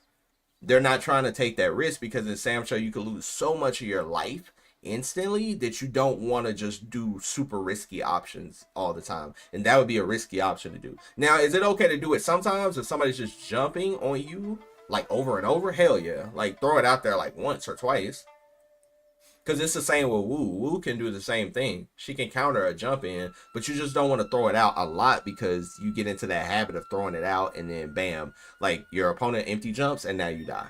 So you have to be very careful. But like air to air is like really good in this game, because like if somebody jumps with you, you could just take them out the air, especially on reaction. Like if somebody, like let's say Jubei jumps and he's trying to do like a deep jump in, he jumps and I just like meet him in the air like that. Like that's gonna always be an option if I don't want to uppercut, because I can always just uppercut. So yeah, that's like an option. So air to air, depending on your character, is going to be very, very important. How good their air to air game is, because every character will differ in that regard. But some characters you won't even need to rely on air to air, because you could just uppercut or you could dash under and get a good punish. I think, yeah, I pretty much covered everything, because recoil mind games, I went over the recoil mind games a little bit in the recoil section of me just talking about recoil. Recoil mind games is very important in this game. In general, just understanding what your options are off of recoil, because like I said, Haomaru's recoil is pretty good, because he can do that attack. It is unsafe, but it's like a good recoil, because the fact that I even put that button on your block, it's literally cranking your gauge to where you can get guard broken. So understanding your character's recoil options is pretty important. Every character is not good at recoil. I'm gonna tell you right now, probably like the best recoil character in the game off the top of my head is Hibiki, because she can just slash off of her recoil, and her C slash is safe on block, like -5.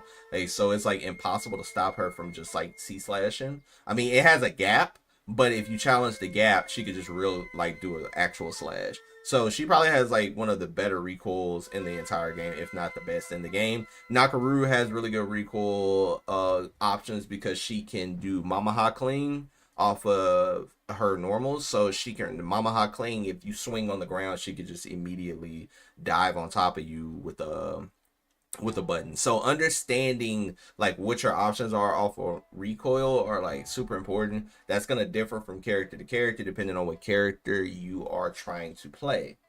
So just pick your character, see what their recoil options are, and then go from there. Like Charlotte's recoil options suck.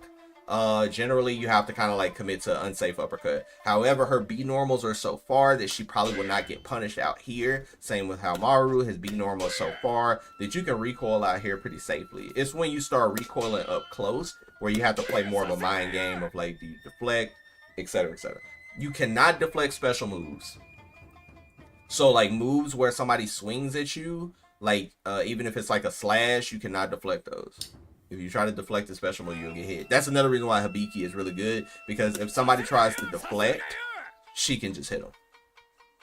So yeah, I think that's it, chat. Yeah, I think I covered mostly everything. Do y'all have any questions?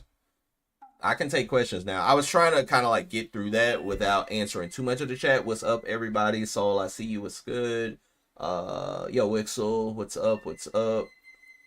But yeah, if y'all got any questions, I think I tried to cover everything and hit hit every point. I remember Noob Sabai is really good at controlling him by getting very good at air to air and anti-air. Yeah, Noob Sabai was like really good at especially in MK11. He was really good at controlling the pace of the match. Very, very good at controlling the pace of the match. Who's considered top in this game? Okay, so I'm gonna say it like this. I'm gonna have a probably different opinion from some of the guys that have been playing since, you know, 2019 or etc. etc. Just because I play different games, they play this game, like, so I'm gonna always say things are opinionated. There's some definite top tiers, but I'm just gonna say like who I feel like is top tier. For sure, Baiken is a very, very top tier character in the game. Hibiki is a super top tier in the game as well. Kazuki is definitely like a top tier character as well. Those three stand out the most of like instant, like these characters are really, really good. And then everybody else seems like they're probably like high tier or, you know, under that. But those are like the three that come to mind, that immediately come to mind. Is Hibiki, Baiken, and Kaz that immediately just come to mind. But like the other characters are really good too. Like they would probably be more around like high tierish.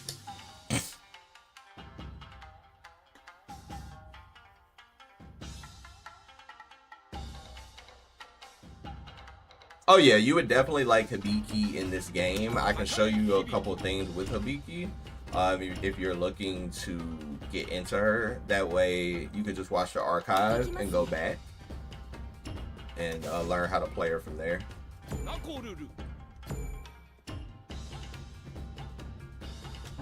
I'll probably show, let me show Yasha. Thanks for the stream. It's 2 a.m. here. I'm late to your stream, but still learned a lot. I'm off now. Yo, Ren, I appreciate you for coming through. Hope you enjoyed the stream, and like I said, you can always go back to the archive on YouTube. I'll probably try to make this into an actual video because I know a lot of people in the chat were asking, so I'll probably try to make this into like a, you know, how to play Samsho in 2025 or something like that. That'd be a cool video. But yeah, Hibiki, if you played her in CVS, you're gonna feel like pretty comfortable with her in this game. Because she has very good normals, like just in general. Her presence is really good. Her crouch and B is like really good because it goes immediately into slash. So right here, immediately into slash. Immediately into a knockdown slash. Her Stanby is not special cancelable, but still a really good poke, as you see. Like, Stanby is good, because it can still go into,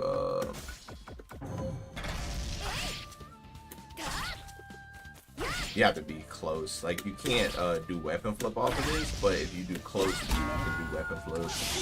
Far B is just not cancelable at all. What's up, Joey? Yeah, I want to play this. I heard Baiken is broken. Baiken is really good. Like, Samsho community, what should I say? Samsho community, like, some people will say like she's broken and stuff. In my opinion, she's not broken. She's definitely top tier, probably arguably the best character in the game. But broken is just, it's just a word that they throw around a lot, and I don't know. I've fought characters that are actually like really, really messed up. And like, she is just really, really, really, really good. She plays the system very well. And having a crouch beat that's not deflectable is really powerful, especially because outside of range, you cannot punish it. If she does it like closer, you can punish it, but it's like outside of range. The only character that really can contest her at that range is Hibiki. With slash, she can reversal slash crouch beat, but she's really good. Nonetheless, I'm not trying to say she's not like top tier. She's top tier. But people do say she's broken. I just be like, broken is just a very strong word. I don't think she's broken. But I do think she's really, really good. So yeah, Hibiki has like really, really good cancels. This game isn't really combo based, but she does have combos. Like, that actually combos if you time it right. Like, she could do stuff like that. So she does have combos. Because in a game where it's not really combo focused, like she's more like poke slash. You do something unsafe. Do I run sets in this game? Hell yeah, I do. Yeah, bro. If y'all are serious, let me tell y'all something, chat. If you are serious about trying to get better in this game, hit me up.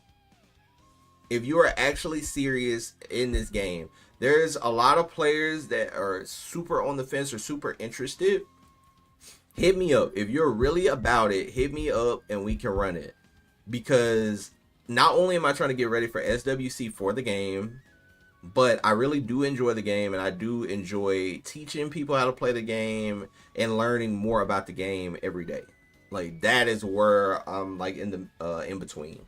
So if somebody is serious about really wanting to play the game, learn the game, hit me up for games. We can run it. Like, it's all love, it's all good. There's no ego trips over here. Because the problem with the game, I'm not gonna lie to you, is it has a lot of really good people that have been like super welcoming to me. But there are some bad apples in the scene for that game, and that is every game.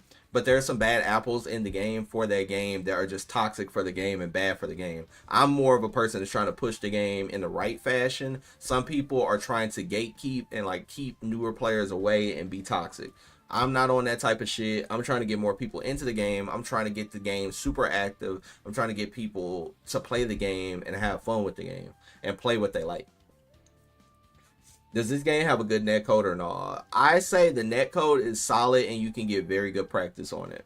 So you can kind of take that as you will. I think, is it perfect? No. Is it bad? No. It's in between. I would say it's definitely like solid. You can get solid matchup practice, and it is what it is. Tell them to make an Ultimate Edition. What's up, Glim? I mean, I wish that I had that pool where I could just be like, hold up, y'all, please make that Ultimate Edition, baby, and let's get it popping. But hey, who knows? If the game gets super active, maybe they'll start supporting the game more. I don't know. They don't want more people to play it, bro. Wixel, like, a lot of people do not want people to play the game. I promise you, some people do want it. That's why I said it's bad apples in every single scene, but that scene definitely got a few that is just like, is no bueno. So what I would say is you get you a good circle of friends to play. And Joey, my Discord is not the most active, Joey, but if you ever ping me, I will play. If you ever ping me and be like, hey, I want to learn the game, I want to play, we can get it.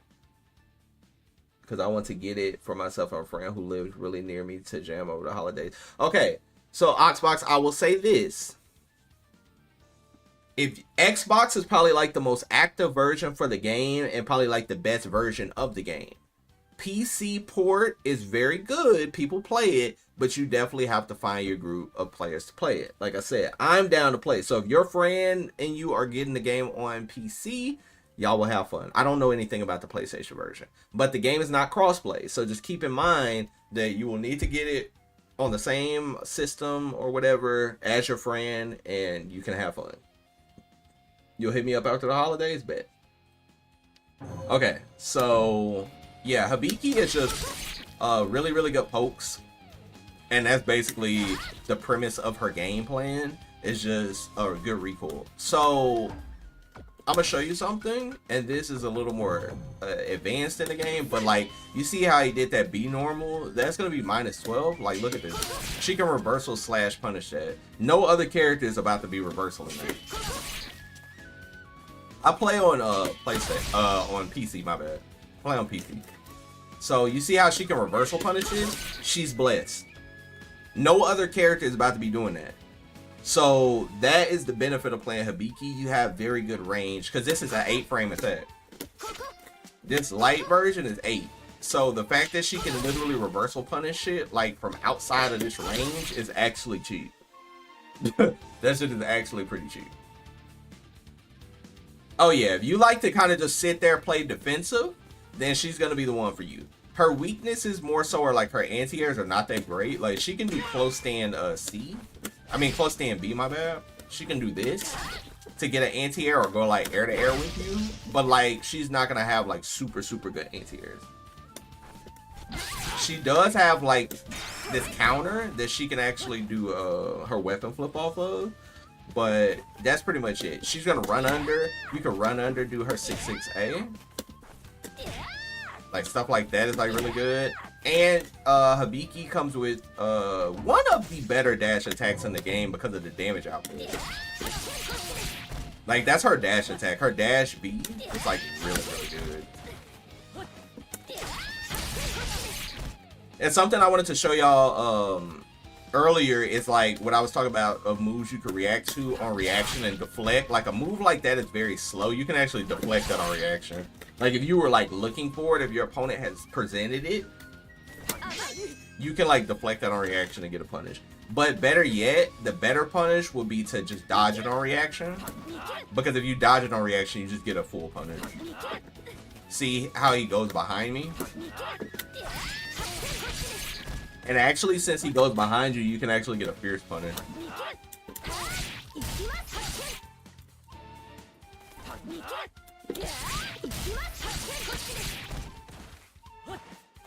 I'm telling my Samsho players, bro, I've been labbing this shit. I do this. I know somebody's watching this stream that plays this game actively and they're smiling somewhere like, man, he about to be a problem. I promise you, I do this shit. I lab these things. I don't spew out any information that I don't know. So like if I do talk strongly about a game, it's because I put in the hours in the game. Like if you look at my Steam, I got 243 hours on this game and I haven't been playing it that long. Like that's how you know. I really do this shit. I try to tell people, Joey, I be trying to tell people because I really do this shit. Like I don't flaunt all of that shit. I don't flaunt it on social media. I don't flaunt it in Discord chats. I really do this shit. So if somebody's really trying to learn, I got you. I'll take you to the top with me. I ain't got to be alone. I'm trying to get more training partners. Oh, Yashimaru is really cool. Hella cool. But yeah, that's Hibiki in a nutshell. Like she's just really good. Super good. Yeah, if y'all want to make this shit pop, chat. If y'all want to make this shit pop, let's make it pop. Like if you really want this shit to pop, let's do it. Like we can make a game active.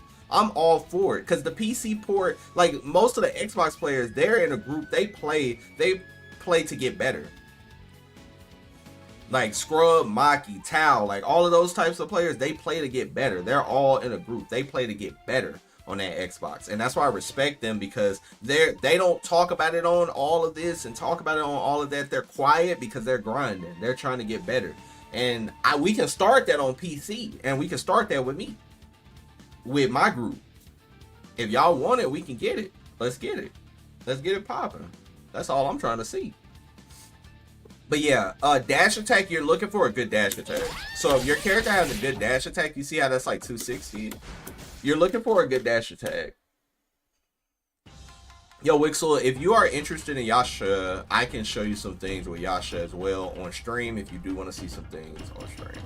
I'll show y'all biking a little bit, just like some things that make her like good. I think some of y'all would like Kaz. I think some people in my chat would definitely like Kazuki. If y'all like a character that can have like a resource character where he can like get stocks, like orb stocks, like I think y'all like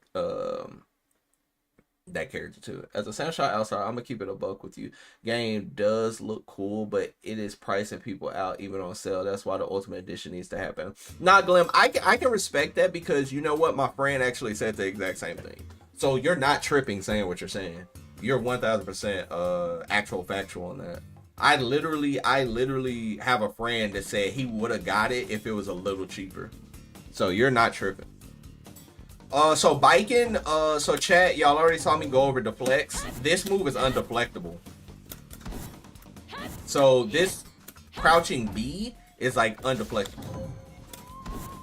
So you see how much it's like pushing back to. So if you use this at max range, it's nothing your opponent can do outside of try to jump on top of your head. And then it's like if you jump, she has Guilty Gear 6P. So it's like you can't jump on her. On top of she can just run under you.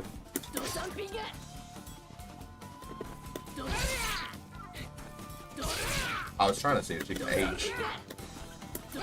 Yeah, she would just do that.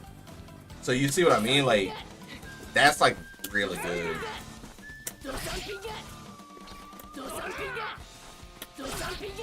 Stuff like that.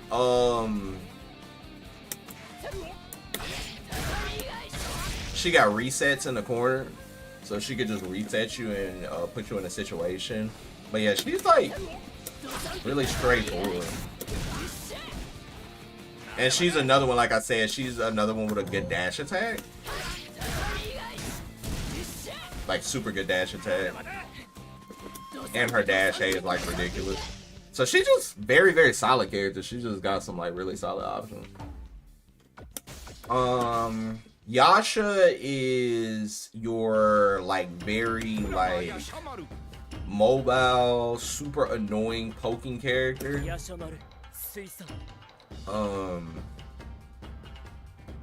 Like I said before, he's not the type of character where like he has like these combos, like how I showed the Hibiki combo or something. Like he doesn't have that going on.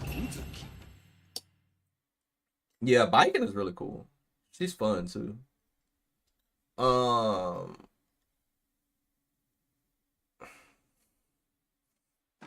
So Yasha, one thing he comes with is like this far B. This poke is like actually ridiculous. As you see how much range it's covering, 100 damage every time you hit it. So he's basically controlling this much of the screen the whole time. And his crouch C is like a level.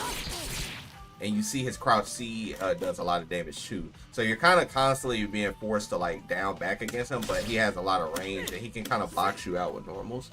He has a double jump. And he has very good jump attacks. And he does a lot of damage. So it's like,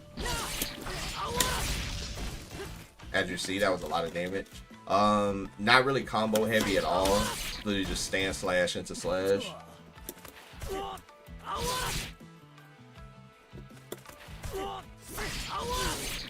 Like stuff like that. So not super combo heavy. He has pretty good pokes, good overhead, solid kick normals. Double jump. You can do sword.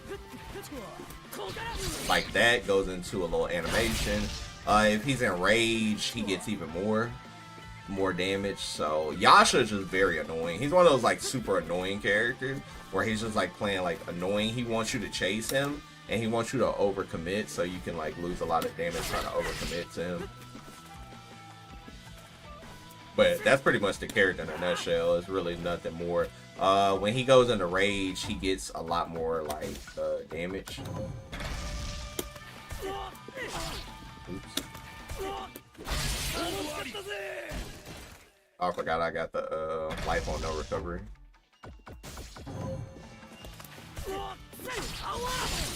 As you see that, and then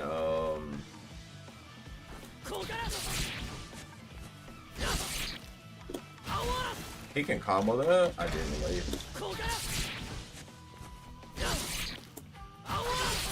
Like stuff like that. And that's only in rage that he can do stuff like that. So really, really interesting character.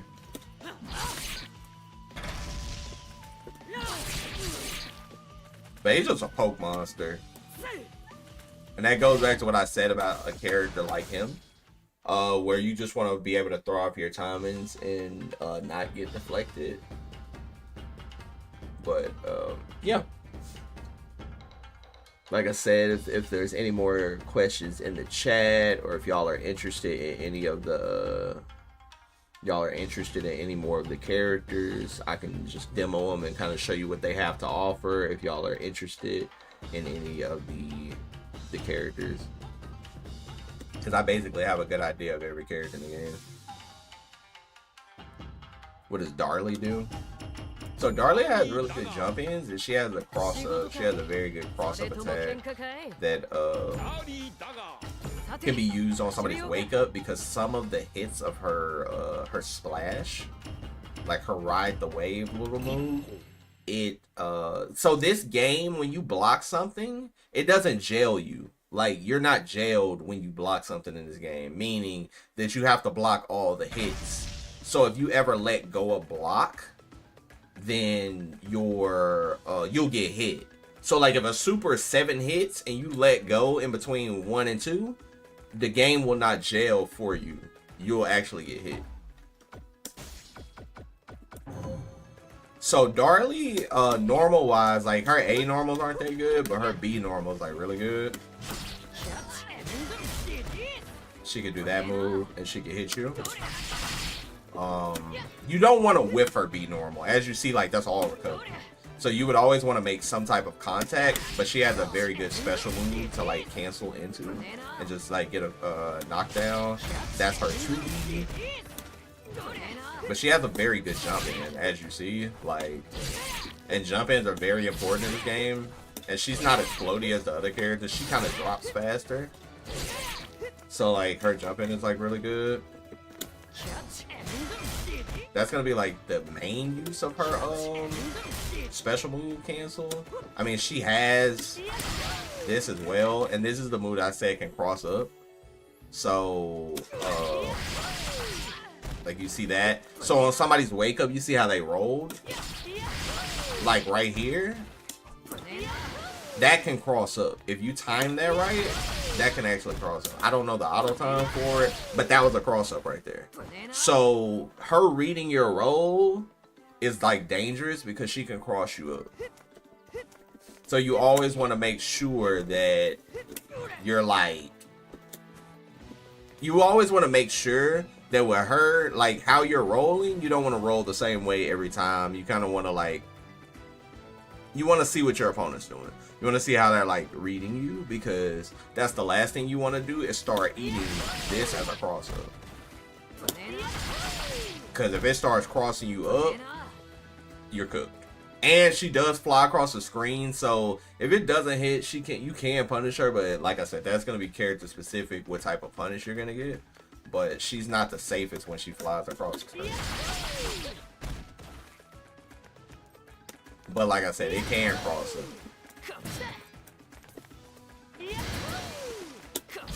But like you see, that's all recovery. Dash attack.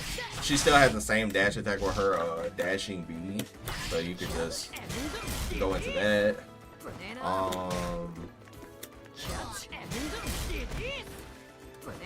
She has the command grab.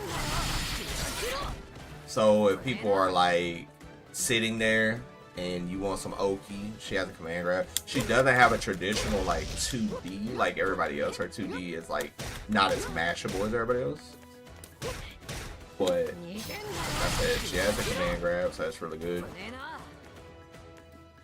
And that's pretty much Darlie in a nutshell. She's kind of like a jumpy character that has a good far B. Like her far B is good, and a command grab and cross up wave.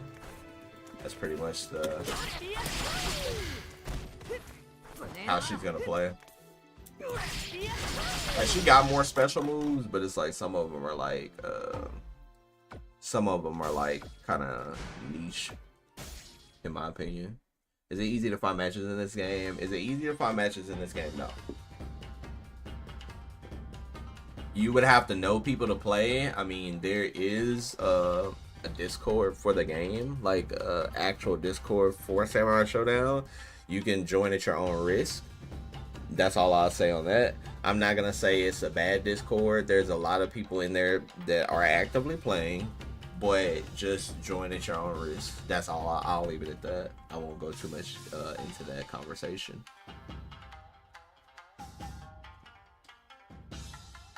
Yeah, her playstyle is definitely, like, she looks cool, but yeah, her playstyle is definitely far from a playstyle I would ever play.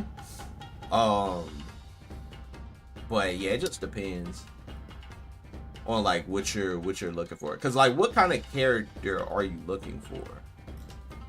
Like, what archetype are you looking for? Give me some examples.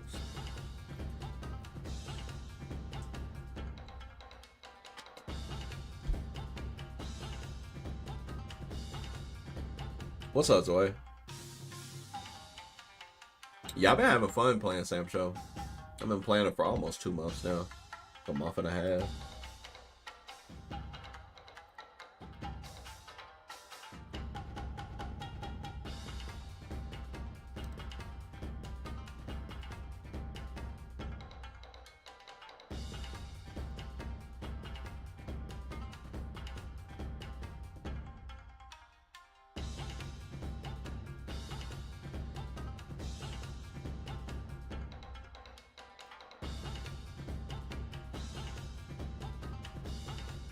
I like defensive play and poking reaction. So you're like me. We basically have the same type of play style, right? So you would love Charlotte for sure. Yeah, exactly. Yeah, you would love Charlotte 1020%. You would like Gung Sung Lee. Those are like the two characters that I'm like playing, and also I'm playing Iroha, but Iroha is kind of like a mixture of like, she's zony, but she has like rushdown capabilities. But she's like more of just a neutral queen, space control. Yeah, this game is really cool. 2x KO is making your head hurt. Damn, that sucks. You never seen Gung Sung Lee? Yeah, I've been putting a lot of time into her as well. She's a really fun character. Really, really fun character. Yeah, let's go. Yeah, breaks are always good. If you ever need a break, that's a very important thing to do. Is like take a break. Super important. What's good, Dez? I credit Samsho for my understanding of neutral. I think that this game is the perfect game to teach somebody neutral. I really do. I think it's a really good game to teach somebody neutral. Like it should, if it was somebody's first fighting game, it would like actually help them out a lot.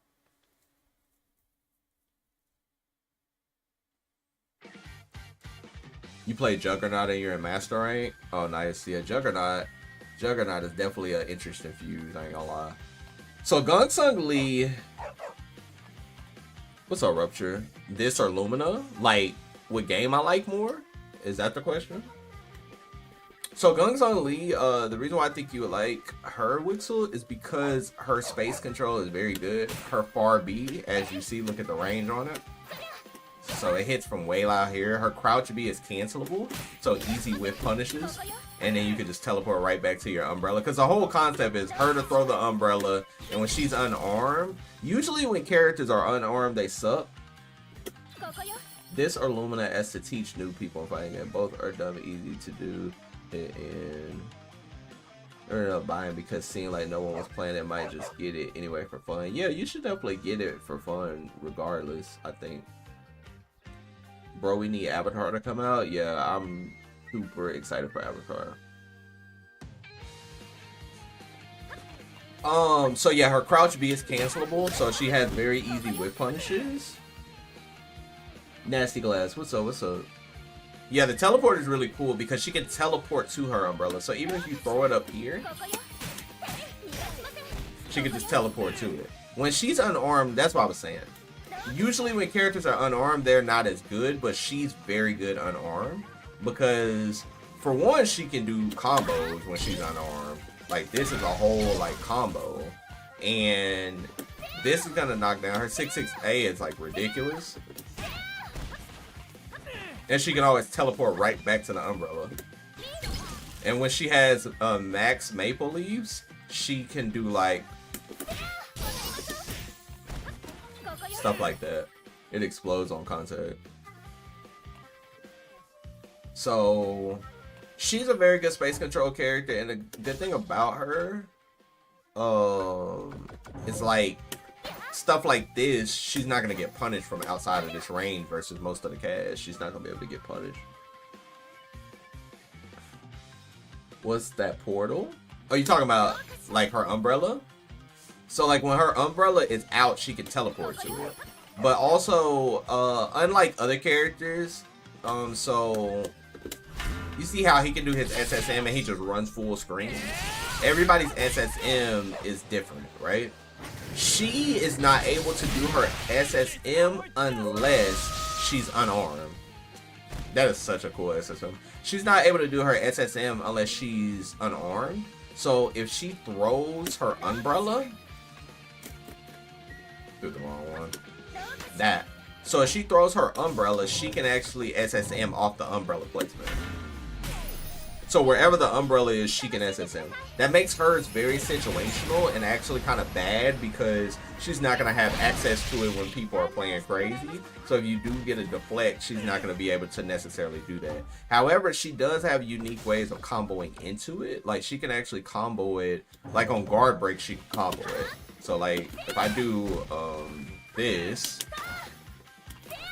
oh my god, I'm not trying to do 660. Okay, so if I guard break and do this,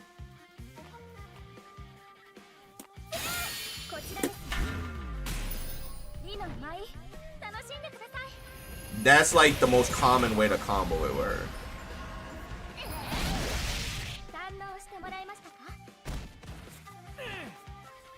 Yeah, she's really cool. I'm telling you, she's a very, very good character because you can play how you want. You can play like really lame with her because her projectile is kind of ridiculous. Now, of course, in this game, you have to know that people are going to JD you at higher level and get rage off of your projectiles. But her projectile is still good because you can just dash up and just do it. So it throws off the opponent's timing to just sit there and JD. Her throw damage is like okay. And in my opinion, she has one of the best anti-airs in the game because it's literally just quarter circle back. So if you're fighting somebody and they're jumping, quarter circle back anti-airs is completely air-able.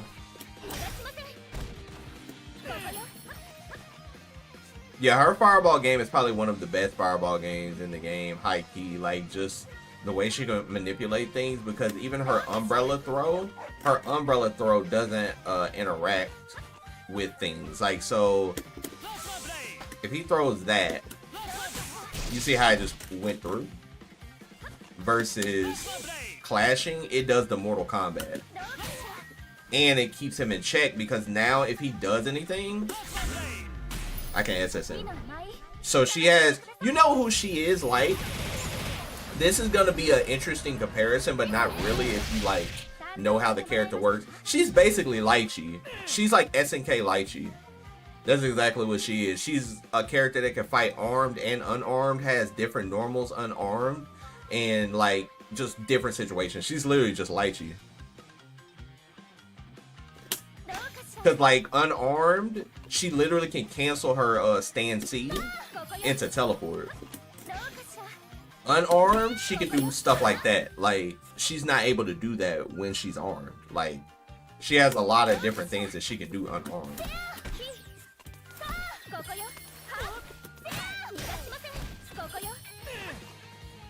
So, she's basically, to me, like, SNK Lychee.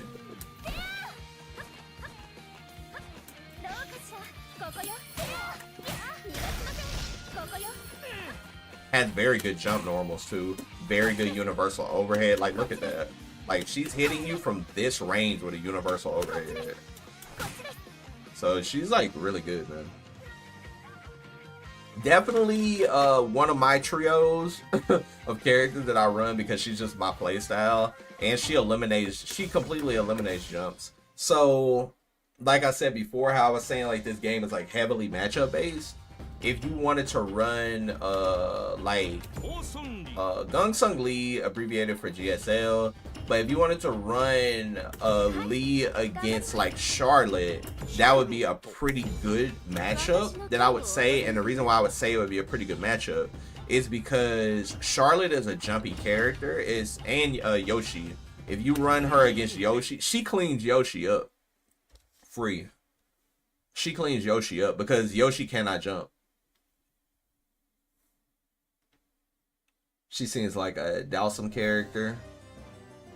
That's not a bad way to look at it, because I get what you're getting at with that. But yeah, Kyoshiro is like a little closer to Sam. probably because of the range.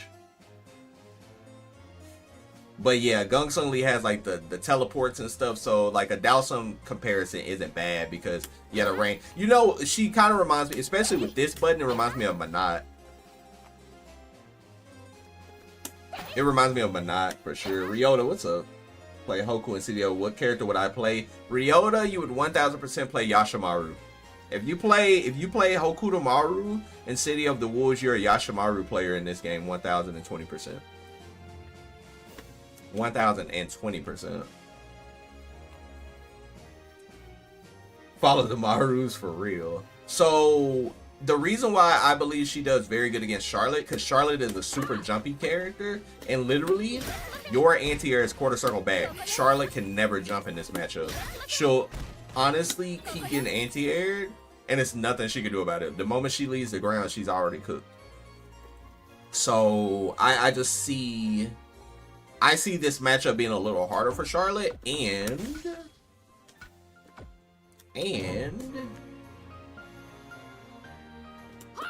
I got that reversal. Thank you. That Charlotte can only punish like Lee up close. If Lee does that, she'll never be able to punish her. You see what I mean? So like her far B is very good in this matchup. Like super good. Now she can punish crouch B, but far B, she cannot. Like as long as you do it at max range, she can't punish it. Yeah, Hanzo is definitely another one with the teleport. He's on some different timing for sure. Who would you play, Zoe?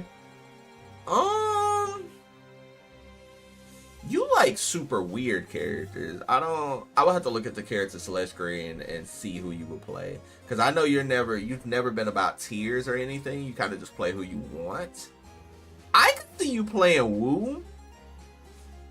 She's not the greatest. She's considered one of the worst characters in the game. But her set play and damage is really powerful. Like her actual just traps and the threat of getting hit and eating a lot of damage can be pretty devastating. I could see you playing Wu, Zoe.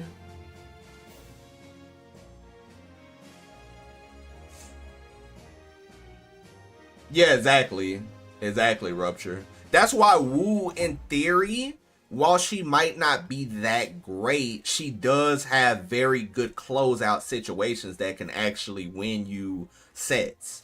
Like, she has very dangerous situations that can literally end a set immediately. You'll play Mina, Jay? Is Charlotte still top tier? Nah, she's not. She's very solid and good, though. She's still viable. Guppy won 2024 Evo with her. She's still very, very good and viable. She's one of them characters that she'll never be bad. Like, she's just solid. Like, as long as you play your game, she's good. Oh, Nasty Glass, you like Galford? That's with Poppy. Yeah, Zoe, you would definitely play Wu. I'll show you a little bit of Wu. Yeah, Mina's cool. I think Mina is like a really, really cool character. I like space control characters. She definitely reminds me of like NRS Green Arrow. Like Green Arrow and Injustice, like the way he plays, like her vibes, it's like complete vibes. So Wu, okay, so aesthetically, I am a Wu player 1020% because she's just a me character. But it's just like she has a lot of things going on for her that I don't want to play the game like that. So that's why I don't play her. But is she bad? She has good situations. I'll say it like this. She got good situations and B-Boy makes her work. She definitely got good situations though. She got some really fucked up shit. She got harsh matchup split. I can see that because yeah, those type of characters are gonna have bad matchups or like matchups that they can't consistently win in. Shiki, Hibiki, Kaz, that is a good ass lineup. Yeah, I started like when I was playing a lot, I was playing with Kaz a lot and Hibiki. Shiki is really cool too. Yeah, I love Wu. Aesthetically is like my favorite character to look at for sure. I mean, who wouldn't want to look at Wu? But like the thing about her, she's like super super fucking slow. She like her normals aren't that great. Like her A normals are like like her kick normals are like solid. Like they're not the best, but they solid. Like they're there. But yeah, Zway. Basically, what's up, Firelina? If you like, see the thing about this character, she's really good at putting you in guard break situations, and she's really good at like if she traps you, like if a trap ever hits you, this is a situation that's always there for her.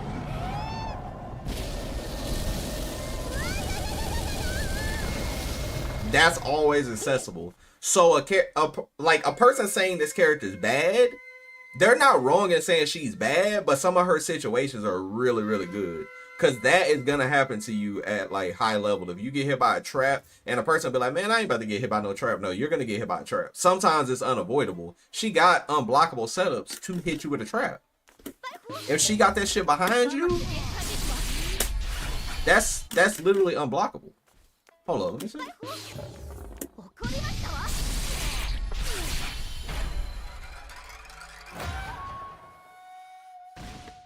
If that burst hits you, that shit is unblockable. Like that whole situation, you slide into the trap and you get hit. Yeah, that's easy. On top of like, so Wu is way more like matchup dependent. I think she's one of those characters like super matchup dependent. Like against like Ukyo, she kind of like can clear Ukyo because Ukyo can't jump. So he's just constantly like having to respect traps. Even like Jubei is not gonna be like jumping at Wu or anything like that because it's just like the risk reward. Yo, Ruffs, thank you for that follow. Yeah, for sure, Wixel. Anytime. Thank you for coming through. Shiki was who I wanted to play when the game first came out. Yeah, Shiki is still solid. Shiki, the thing I like about Shiki is far B is cancelable. Like her B normal being cancelable is just good. I always like B normals being cancelable. But yeah, she takes a loyalist Zoe, and like not many people play her at all. Like I said, the most notable one that places and got top 8 at multiple Evos is gonna be B-Boy. He does really good with her, places really well with her. He plays other characters too, but his main go-to is gonna be Wu, and he's just really good at converting off of traps and like setting up like unblockables and stuff. So she can definitely get it in. On top of she has a pretty fast overhead too. This overhead, you're not blocking this shit on reaction. Yeah, I think that too, Rupture. Like she could definitely like matchups alone. Like if you are a knowledgeable player and you play her versus somebody that might not be as knowledgeable against her, like she can definitely clear you, like immediately. Like she's that she can definitely take your life for her. Really start playing the tournaments for the games I play. I'm too lazy, bro. You just gotta lock in, have fun with it. That's how I look at it. Just lock in, have fun with it, do your thing. That's all you could do. Yeah, all of these characters are like really fun though. I think you could just go like you just have to like eliminate the tier list and kind of like pick who you want. Because the only reason, like I said, I'm trying to compete for the game, so I'm gonna still pick who's gonna benefit me more. And as aesthetically that I like her, Charlotte's playstyle is more beneficial to me, and Lee's playstyle is more beneficial to me, and Iroha's playstyle is more beneficial. I was of course playing Hibiki some. Hibiki, it's some things about Hibiki I don't like that I like more on like Charlotte. Hibiki is definitely better than Charlotte, but it's things that Charlotte has that are gonna benefit me more as a player than playing Hibiki. And Kaz is another one. He's like super strong, super good. And like I was playing him a lot, but it's certain things like him too that I don't like. He's very stubby. Outside of his 5B and 2B, which are very, very good normals and very devastating normals if you get hit, but his A normals are super stubby. Is Tam Tam still good? Tam Tam's alright.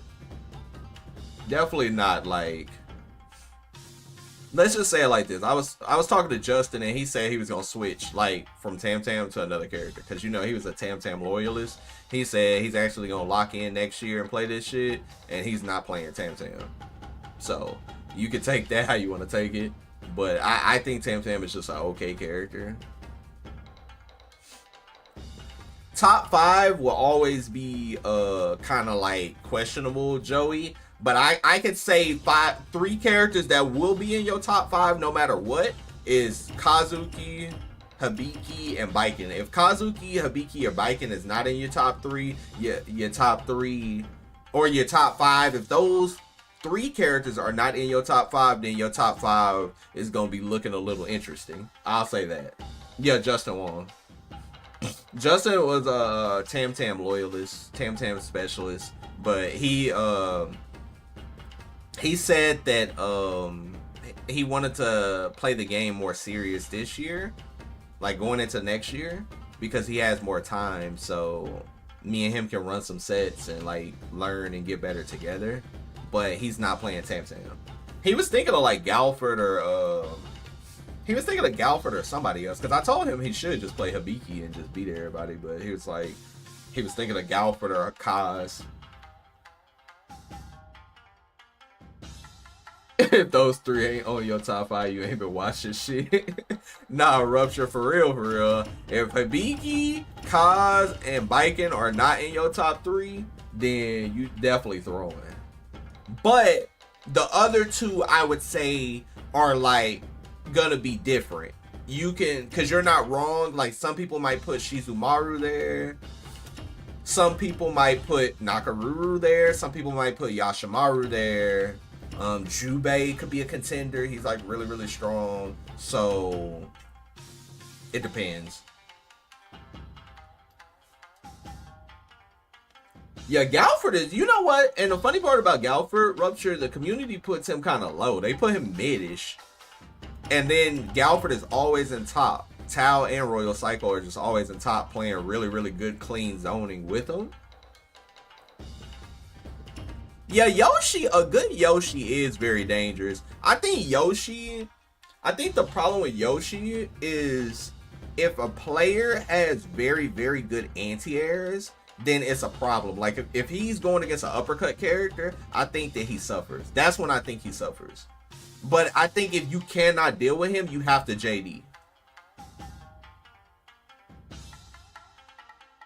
Oh yeah, they do. They just keep jumping.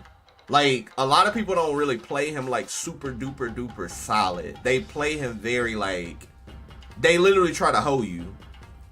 In the grand scheme of things, Rupture, what we're saying, they literally just try to hold you with him. They try to jump over and over to like just get an easy W versus like actually like playing the character. You know what I'm saying? And that could get you in trouble because like I said, if he fights her, he's cooked. He fights her, he's cooked. He fights him, he's cooked. Like, that's when it becomes cooked. Because if I ever fight this character, he ain't doing nothing against her. You see what I mean? It's like, if you are a jump C monster, you're going to auto lose. Sorry to cut it, but I got to add when I asked if you were breaking from City of the Wolves until the character patch drops. My status on City of the Wolves right now, I am not going to play the game until a balance patch drops. Like, I'll still, like, make content for the game and stuff, but I'm not going to, like, enter tournaments or do any of that until balance patch drops.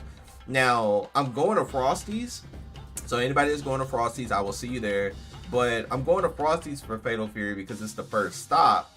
But I'm waiting on the balance patch. I'm not going to waste my time playing a game that's going to change literally in days or whatever.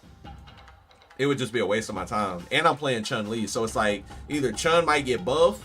I doubt she gets nerfed. She's probably going to get buffed. But then we're going to be playing a whole new game in January. So it's like no reason for me to like put all of my time into the game when I know how to play City of the Wolves. You know what I'm saying? So that's kind of where I stand with City of the Wolves. I love the game. I'm just waiting for season 2. Oh yeah, a Warden is definitely about that action.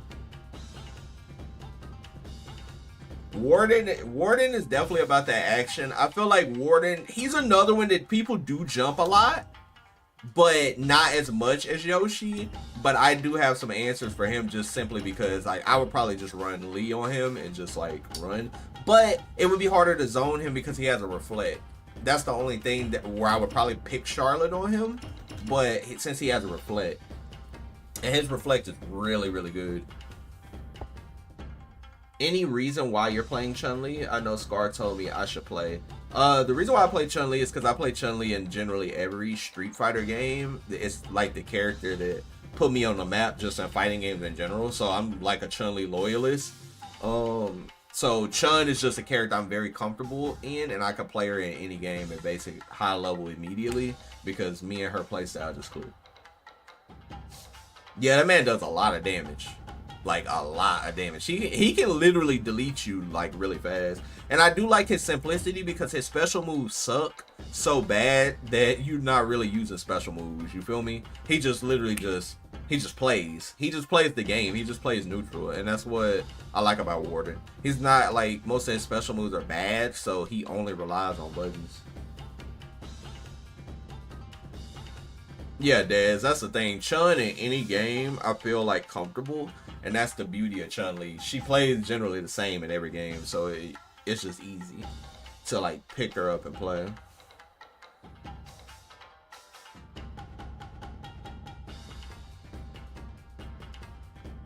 Yeah, if he gets you, it's literally over. He does a lot of damage.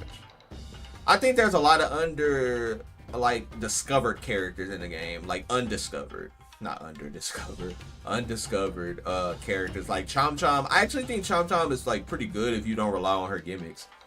I think if you actually play her like a solid like play style and you don't rely on her gimmicks, that's the problem with Chom Chom players. A lot of Chom Chom players I watch that play this game actively, they're just too risky. They play her like very gimmicky and like risky, and you shouldn't play her like that. Like if you actually just play her straight neutral, and then when you do get a knockdown, you take the mix or whatever, and she's actually pretty good. He's from Argentina. Oh, nice. You used Preacher when the game first came out. Yeah, Preacher's still really good. She's even better now. Yeah, I think that like Chom Chom, like if you play her like solid, if you just play her slow, like she's really good. I think the problem is people be wanting a demon flip all day, and that demon flip, it's just gonna get you in trouble. There's no reason to be demon flipping all day. Can you throw it out sometimes? Yeah, but like you don't need to rely on demon flip. There's no reason to rely on the demon flip. Like a lot of people rely on that demon flip when she literally has very good fireball presence. Her fireball is like pretty solid. As long as you don't really commit to the heavy version, if you commit to the other versions, like her fireball is solid. I think she's one of those characters that not enough people play. Sagetsu has like Anton is like really godlike with Sagetsu, and I do see like nice ball play at Sagetsu. But I feel like Sagetsu is one of those characters. He's another one that's kind of slept on, where his set play is like really good. And if you have some really nasty setups, he's ridiculous. Same with Rimuru. She's very dangerous with set play. Like if you have the right setups. Shizumaru is like, he plays a very kind of like lame, like runaway floaty, because he could be a Hokutomaru player's like character too, because he has float, so it's like a stall. He has like air stall.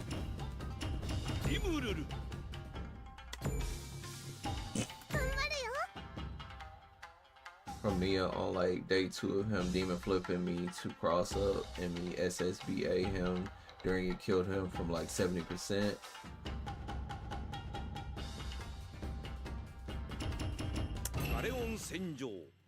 Yeah, like Shizumaru is like a character that is like pretty lame in the aspect of air approach. He can play you like super lame. And lame, I don't mean to say that in like a negative way, of course. Like some of y'all don't know me, I'm saying lame in a good way. Like he can play like, he can stall his jump and then come down with an H, which is really good. So, or he can come down with like whatever move you want to do. He can actually like legitly cross you up too. So I think that Shizu is like he can do stuff like that. He's a tap character. By tap, I'm talking about turnaround punch. He's charging. So right now I'm charging the light button, and I can let it go at any point in time. I gotta take her off the block. I don't even know if my charge is still rocking. It might still be rocking. But so I'm charging right now the light punch. So like while I'm charging light punch, of course I can use my other normals. I'm using my kick normals. I'm using I'm using my stalls. I'm using combos. I'm still charging my light. And then the moment you let this shit go, you can do a massive amount of damage, right? So that's Shizu in a nutshell. You're charging a button. So if you're used to characters that have like negative edge, like an Alco or something like that, then you'll feel right at home with him. Because he's just basically a charging, like, negative edge character. So right now I'm holding the heavy button. I can use my light normals. I have access to deflect. So being able to change your buttons is very important with Shizu. You want to be able to like go from medium to light, light to medium, or whatever you want to charge. Good way to switch off of your charge is just backdash and then switch to another button. Now I'm charging medium. I'm holding my medium and I'm using my light, my heavy, and my kick normal, right? You can only charge with light, medium, or heavy. You cannot charge with kick. So I'm still charging right here. So if I want to run up and throw, I can still do that, and then get a lot of damage off the throw. So like Shizu is one of those characters where you're gonna be charging a button down and you're gonna learn how to fight while that button is charged. He has like pokes. His pokes ain't that good. His stand C is really good though. And basically he's just like a jump stally character. So you might like him too if you like Hokuto Maru just for the stall aspect. The only reason I recommended Yashimaru is because Yashimaru has double jump and he just kind of plays a very lame poke out style. Yeah, Biken's SSBA, yeah. Yeah, Biken's her SSM sucks because of the range is just literally in place. So you have to like a lot of times you have to do deflect dash up SSM in a lot of spots. Yeah, his super is really good. He just chunks that shit across the screen, and it's really cool.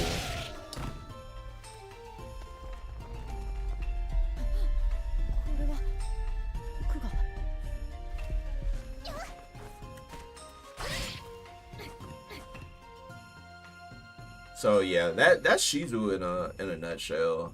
It's like a really, really solid character. He's like super solid. It's just you have to learn how to charge tap. If you're not doing tap, I think that you should play another character. Like if somebody is playing him but not using tap, then I wouldn't suggest playing him. Because it's just like not being able to do tap, that's where most of his damage comes from. His like even his throw does a lot of damage off of tap, you know?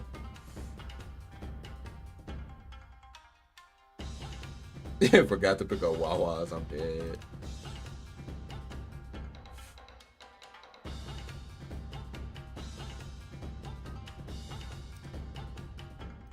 So yeah, there's literally a character for everyone. Give me 1 second, chat. I'll be right back.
Alright, chat, my bad.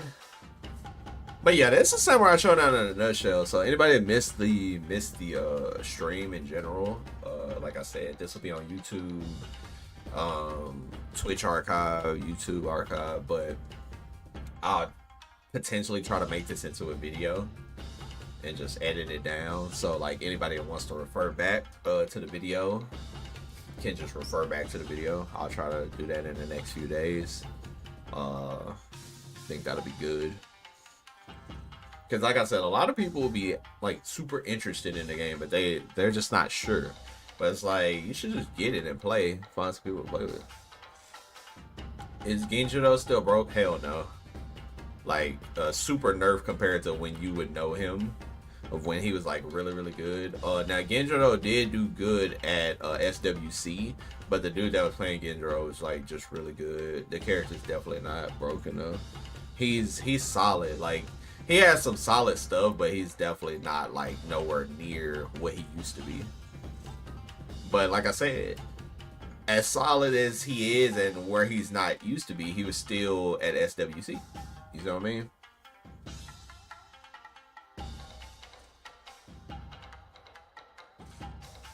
Darlie is the one I don't know who to recommend to outside of liking her design. Yeah, Darlie is a weird one because Darlie is like, even her playstyle is just weird. So it's like, she's, if you like her, then I would say go in. Like if a person liked her, then I'd be like, hey, like play her. Oh, the cross-up record, yeah, it's really bad. It's like, it's so much counterplay.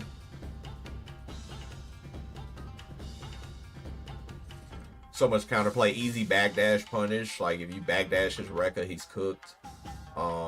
One thing that he is good at is like he can force Esin very easily. Like where he can Rekka you, he can Rekka into you with like medium or heavy Rekka, and it will go through the Esin because of the Emble. Yeah, because she has like cross up splash is like really good. I think cross up wave is good. But then if you roll, like if you start not rolling where you're giving her rolls, then it changes. I feel like changes the game. I think that's like the biggest thing is like that aspect about her. Like if you don't give her like cross up rolls, then she's like a different character. But her jumping is like really good, so if the character you're fighting does not have good jump ins, then that's a different story too.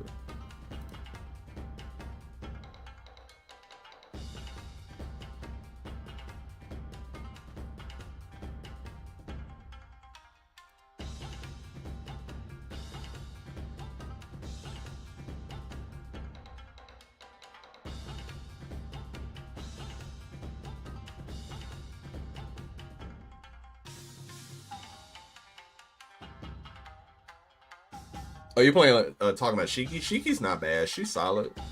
Shiki's pretty solid. A character like her won't ever be bad as long as you don't take risk for reward. Like if you don't do like bad risk with her, like I feel like she's like solid.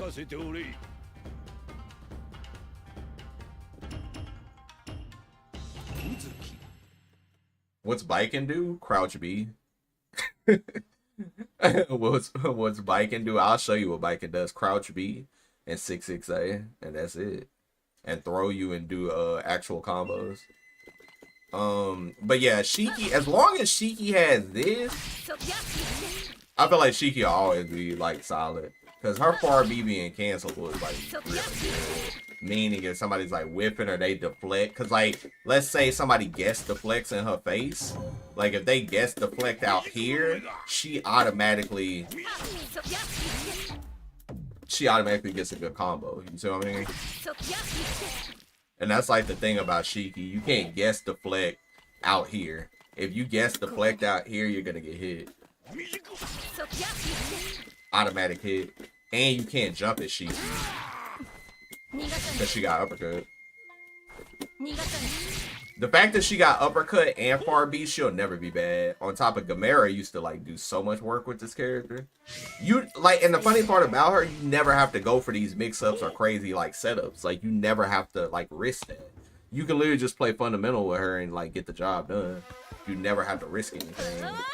6-6 A is really good.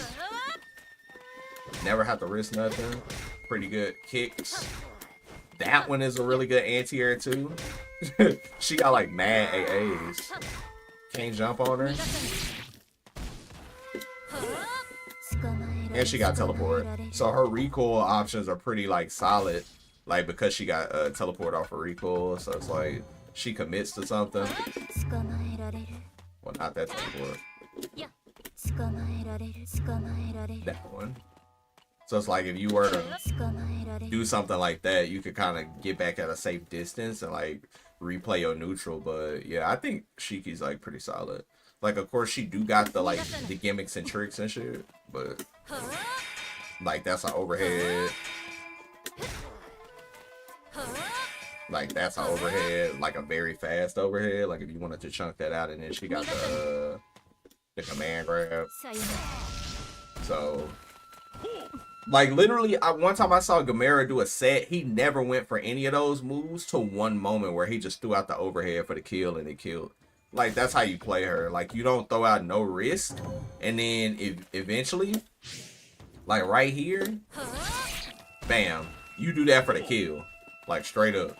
Like somebody, you two cans, lock up, GG's, next round. That's how you play her. Like you never throw this shit out though. It's just like risky for you to be throwing that shit out and trying to like command grab somebody and doing all this. Like nah, because first of all, you would have to have a mind game for them to even stand up for the grab.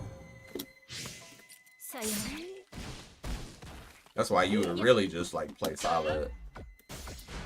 But yeah, Shiki is definitely like, I think she's pretty solid still. But biking, Joey, I can give you really fast like how to play biking. Like literally, this is gonna be the easiest way to learn how to play biking.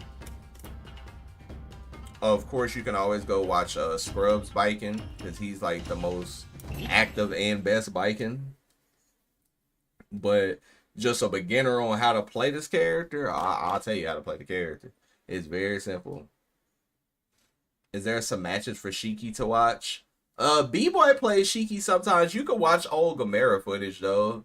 Gamera that plays Grand Blue. You can watch Gamera's footage, honestly. Like if you want to just learn Shiki and see how he was playing Shiki back then. Because I'm pretty sure she probably changed a little bit, but her core is probably still the same. And I think Gamera is probably like still the best like Shiki to just watch because of the way he played her. And you could just watch any of like his old match footage, because old match footage still holds up, honestly. But yeah, biking, this Joey right here, crouch be one of the best moves in the game. Undeflectable, hella range on it, undeflectable, that your opponent 1020% has to respect. Yes, some characters can punish it if you're doing it this close, but if you're doing this shit outside here, you cannot stop that shit. Like you have to whip punish. Now you can whip punish it. She has a hurt box. Like, I mean, her hurt box, you can hit her. Like, you can hit her outside of her range. Like, Yasha could whip punish that. Like, if Yasha, you whip this on Yasha, he can hit you. Like that, right? He can definitely reach her like that. But from a distance, like, it's really no risk to, like, be pressing this shit. 6-6A is, like, very low risk. You see the recoil? It's, like, low risk. Because I want to say his button is, like, 14 frames or some shit. Like, he has a very slow button. So, knowing the recoil, knowing that generally, like, right here, you see how he cannot punish her? So, I'm going to try 2C. It's a little faster. So if I do it up close, yeah, like, that's what I'm saying. So her 6-6A is like very low risk. Because the recoil on it, it's like very low risk. So she can do that to like close the distance on you and put you in a situation, especially because some characters not going to be able to really punish. Her jump in is really good because she can do jump B. Her jump in C is really good. Like, look at that. Look at the angle on that. You can't jump at her because she got a Guilty Gear 6P. So it's like if you jump at her, 6P. So you can easily play neutral with her. You can jump air to air with jump B, then BC in the air. So you can easily go air to air with somebody on reaction. If you run under them, you can literally just run under people and still get a hit with 6-6A, 6-6B, and depending, 6-6C. So like her running attacks are really good. She's like super fast. Her kick moves are like good. They're very solid. Like pretty solid kick normal. One of the best universal overheads in the entire game.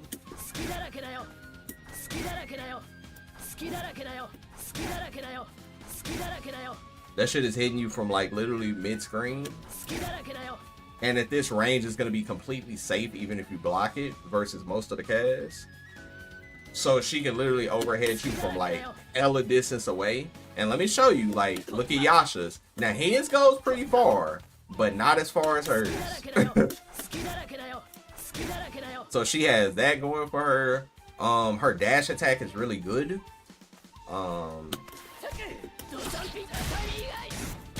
Easy combo all the way to the corner. And she also can just do that for better OP. Now she right on top of you. So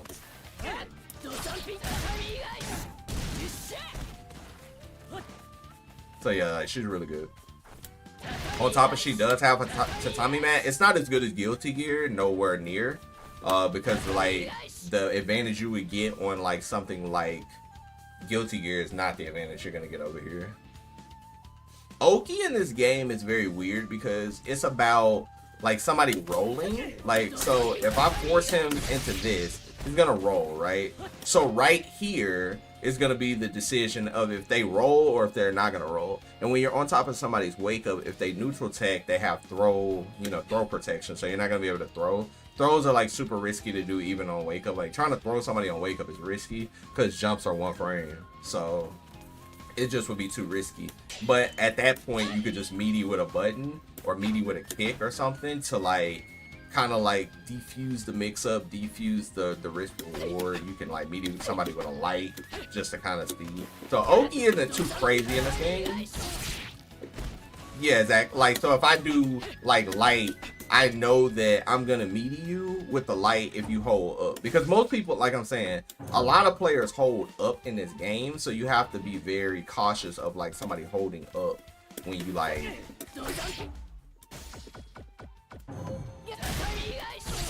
So like right here. Oh, I didn't have it on. I was like, what the hell? So if I want to do something like that, like real simple, and I know I hit you out the air because jumps are 1 frame, so you're not gonna be able to meaty low somebody and hit them. Yeah, exactly. Like the Oki isn't crazy in this game unless you have a set play character like a Rimuru or somebody like that, where she can literally put a projectile on your wake up, run past you, and if you roll, the projectile can cross you up. Because there's no crossover protection. So like if you throw a projectile and you run past somebody's wake up and they roll into the projectile, they'll get crossed up. So yeah, biking. Do that. And then it's like, bam, I'm on top of you. You just have to watch out because like, let's say that he decides not to hold up, right? Like let's say he decides to actually just block. And then I do this, I'm gonna bounce off of his block. Now I'm in a recoil mind game where this move is gonna be -12. So at this point, now that he's -12, like if he swings on me, hold on, let me get this reversal timing. Oh my god. I want a training mode update for this game. That would be nice. Because trying to get this reversal time is so... There we go. So if I do this, now if I do this medium, his might be too slow. Hold up. Or am I not getting it? I'm pretty sure his crouch, whatchamacallit, is like the numbers I'm thinking. It's 11. That's why it's not hidden. Because it's not hidden on the first frame. So yeah, my numbers were a little off. I thought it was 9 for some reason. So with that being said, I'll do that. You see how that's a punish? So if you were to meaty somebody, they roll, but they block on wake up. Now you committed to this, you're gonna get punished. However, you see, now we're playing that mind game. So that's kind of like what you're going for.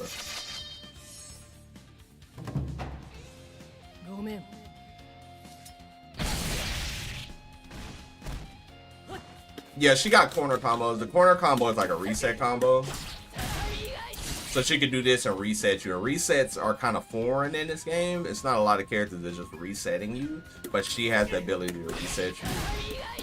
So then now you in a situation where I literally could rethrow you because there's no protection. I don't think there would still be as much protection of like neutral tech, but you would still have to kind of wait for them to hit the ground. So now it's like you're guessing between like 2Ds and stuff like that. Now the thing about 2Ds and stuff in this game, they're mostly unsafe on hit. Like 2Ds are usually unsafe on hit, but it varies from characters because some characters like 2Ds might be a little different on hit. Like Yashimaru's 2D is like neutral on hit, right? And it's a 5-frame move. So if he swings it again, then y'all might trade if you got a 5-frame, right? But everybody's 2D is gonna be different on hit. And that's kind of like where you do want to look at the frame data, because Baiken's is neutral on hit completely as well. So if we press that shit same time, then we're just gonna trade.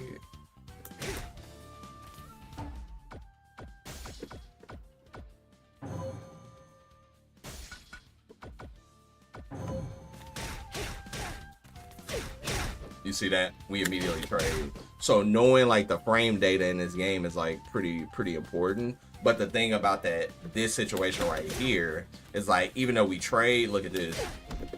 Because like now I'm knocked outside of range.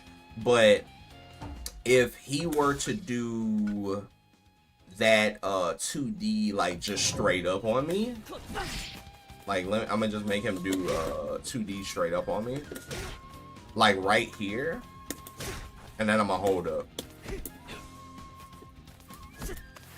You see how I reversal through him? Like, that becomes unsafe. So if I know my opponent is mashing, I can reversal throw him. But it's risky because you literally have to be frame tight on that shit. If you're not frame tight, they jump your throw and kill you. So like, that's not something you would rely on, but some people will press one button and just block anyway, so you could just get a free throw. So yeah, it's kind of like mind games between the normals. You want to find your normals because some characters do have normals that's actually like plus on hit. You kind of want to find those if your character has like plus on hit normals. Like if they got a plus jab or something like that, you want to find those type of moves, because those moves are moves that are going to give you a lot of value. Now range is a thing too, so like even like pressing like these at range is like not bad because it just pushes the opponent outside of range. So same thing, I make him if I do this,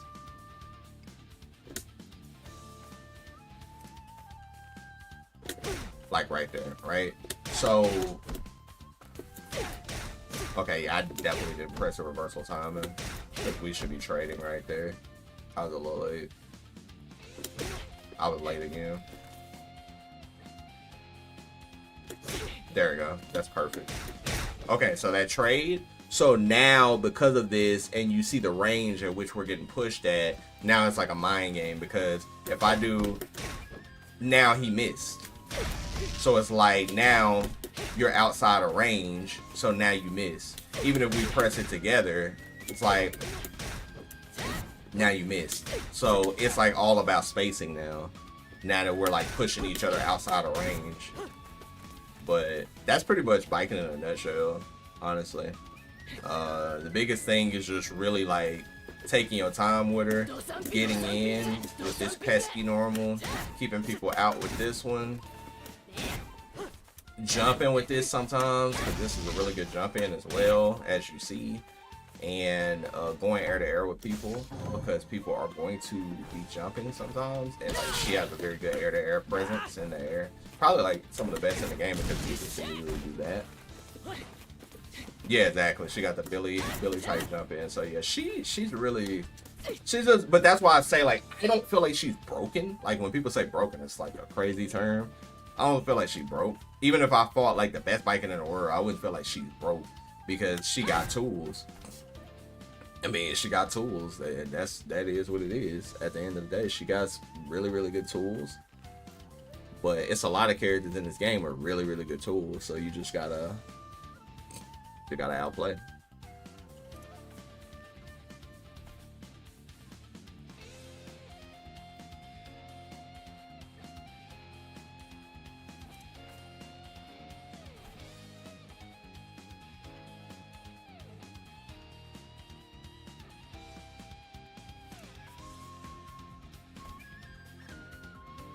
Yeah, they're really strong though. I'm definitely not gonna discredit her tool set.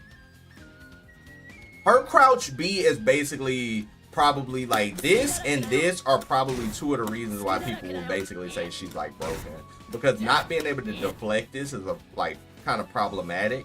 So you basically have to space yourself outside of her range, because this is just not gonna exist versus her. Because she ain't even got to really use far B. She can always just use crouch B to keep you out. And then she had 6 Now you could deflect that, but it's like at your own risk, because if she runs up on you, now you in a reset. You see what I mean? So it's like, it's always a risk. I think that's like the biggest thing. Oh, you can attack out of run immediately. Like, it's like, you can do an instant shit like Grand Blue, like you can instantly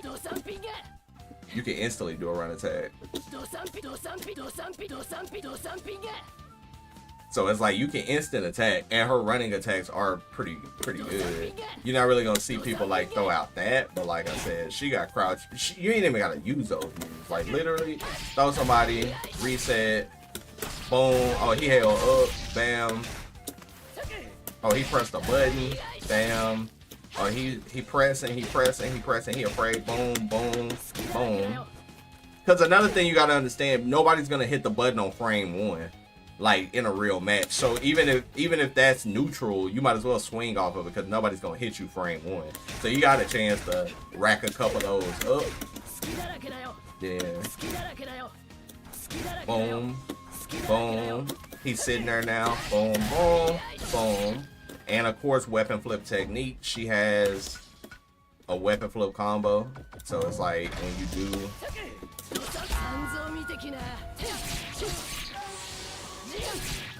Now his weapon gone. Now I'm just playing solid. Boom, boom. And now you could just camp over his weapon and just press crouch B. It's gonna be hard for him to stop that. That's another thing. She can like. She plays very good on top of your weapon. Yeah, she got parry. She got, hold on, let me see. It's a weird input. It's AD. She can like parry or whatever, and then immediately swing out of it. So that's like really good. And she has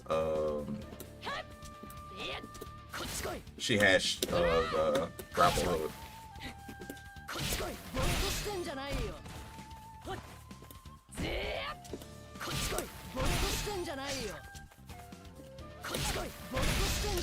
She can do run and B off of that. It's a lot harder. Like way harder. There you go. Yo, easy, what's good?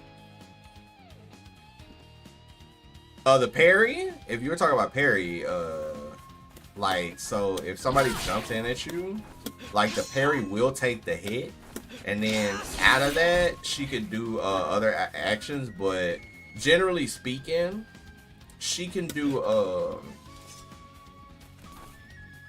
trying to think of what I'm trying to do.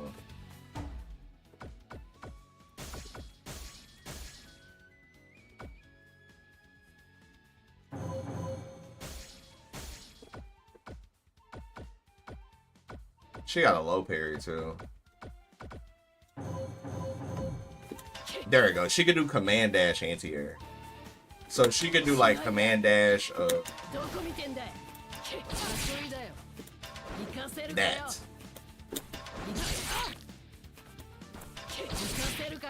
So like from a distance, if you think somebody's about to jump, she could do that. Nothing much as a good alpha and back. How's your stream been so far? Pretty good. I was just teaching people how to play some Samsho. Got a lot of people interested in the game, so I think that's a W. But yeah, she could do that as well. So yeah, she got some stuff. She got some stuff.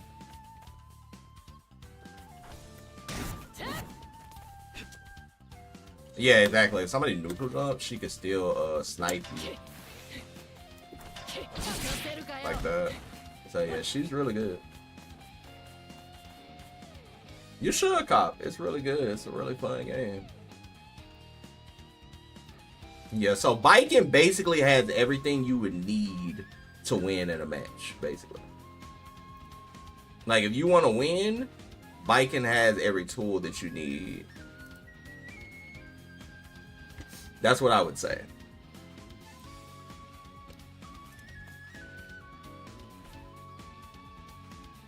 She has every tool that you're gonna need to win.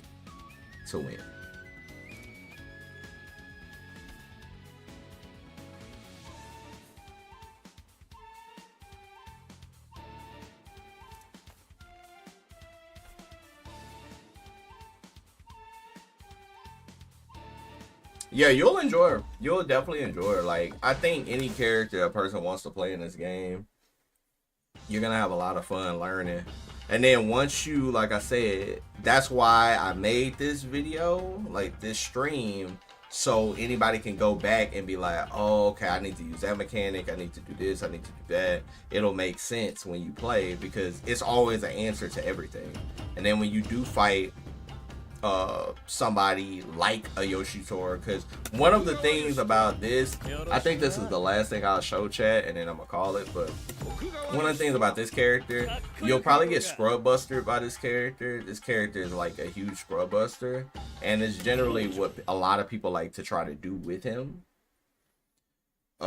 It's just jump see you to death, and I'm gonna just show you the counterplay right now, so we won't even have to go there. So a lot of people with him will do that, because you'll start getting hit, and it's like it's a multi-hitting jumping attack, so you'll start getting hit and you're like, bro, this anti-air is dumb. You have to like try to run under it. Sometimes you'll get hit, etc., etc. If you don't have like an uppercut, then your option is gonna be, you're gonna want to JD the jump in and then push him off of you with the guard cancel. Now you can also block the first hit and JD the second hit. Now, if you block the first hit and JD the second hit, there is a timing that you can master, that you can get good at it. Me personally, I like to JD the first hit just because I'm more comfortable doing that. If he throws off the timing, like, you could get hit, but just to show y'all the counterplay of how to get around this so you do not get scrub buster, because I know a lot of y'all are like new and y'all want to get into the game. A lot of people that play this character specifically try to hold you, and if you do not have an uppercut, you need to learn how to JD it.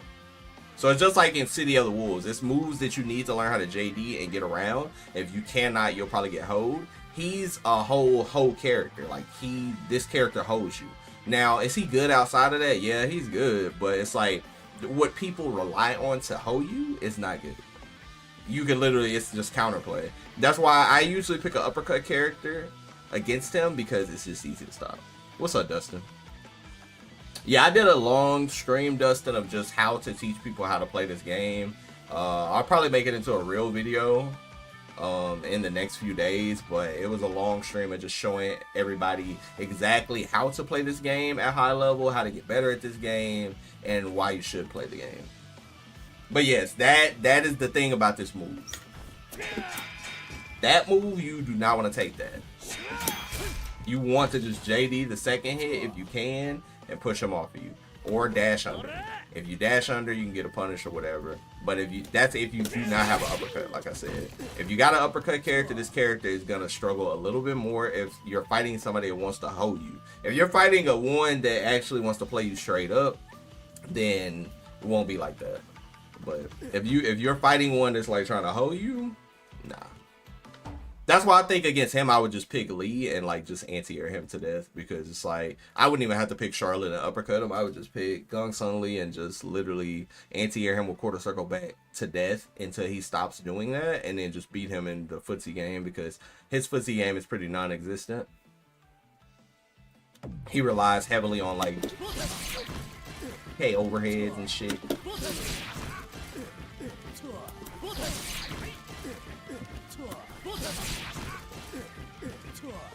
But his buttons, as you see, are not like crazy. It's like you're not really like dealing with him out buttoning you. His C normal is pretty good for whip hunting. If somebody like gets deflected in front of you or something, if somebody gets deflected against Yoshitora, they would lose a lot of life. I would definitely see that if they guess deflected, but that's pretty much Yoshi.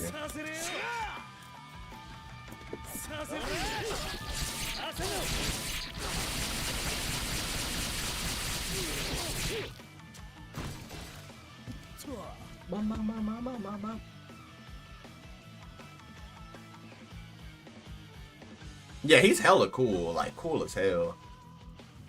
And I actually think he's like, when you're not trying to hold somebody, if you're actually trying to be a specialist on him, like he's really cool. But like that, I'm telling you, that's what people do. Now, is it wrong to be jumping at somebody with him? No, because that's one of his best tools. It's not wrong, but it's like when somebody has the counterplay, if you can't outplay the counterplay, then you're relying on something that is getting you killed. You know what I'm saying? It's like you have to immediately switch your game plan to something else. If you can't switch your game plan to something else, then you just one trick and one move that's really strong with him that has counterplay. Because that's why I think if any Yoshi fought a player that has an uppercut, they're probably gonna struggle a little bit more versus if they're fighting somebody that cannot anti-air them at all. Because at that point you have to like try to run under him and shit. It's like, nah.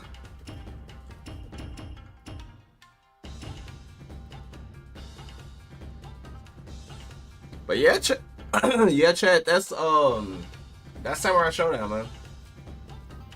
I think y'all should get it, cop it. I'm down to run some sets. I'm down to grind. I'm down to play. I'm trying to get better. I've been playing like every day, so shit.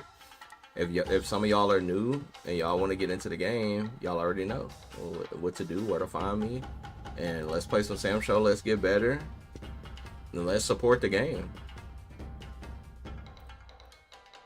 My only thing I would say at the end of this is just drop the egos at the door and let's play. You feel me? You missed the whole thing. You did miss the whole thing, bro.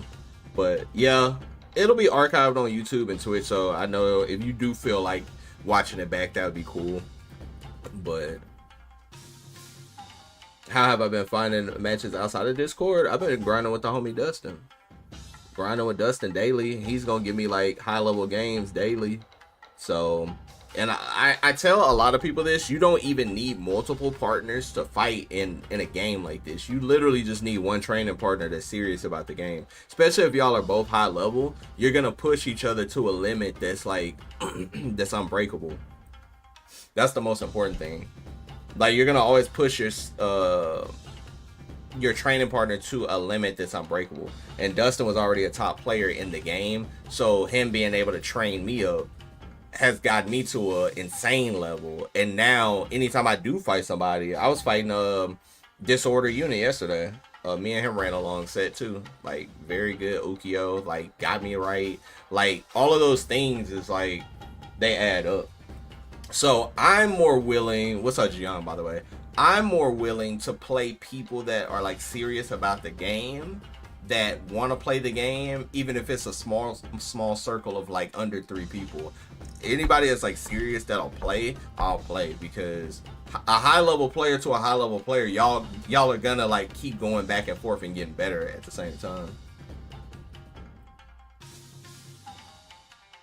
It's dope because you always play all the characters. Yeah, and that's another thing. I've played most of the cast in this game. Especially, I'll get into some of my sessions playing a different character, just understanding. So my understanding of the game is very, very high, and my character understanding is pretty high too. Like it's really high in such a least amount of time. But that's the thing. Like when you think about fighting games in general, what's good, Young Jay? When you think about fighting games in general, anybody that's taking the game serious, they only need like a training partner.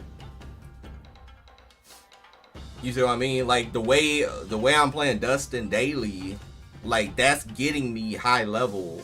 On top of I've already been, studying like all the tournament footage. So if I fight somebody, I'm not like, yo, what do I do? Like I know how to play the game. You know what I'm saying? So it's like, and it's an easy game. Like it's a very easy game to get into, but it's like harder to master.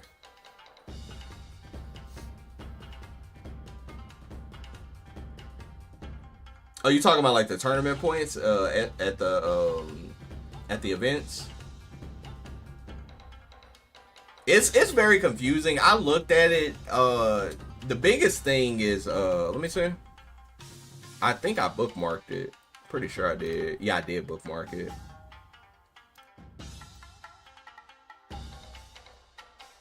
So like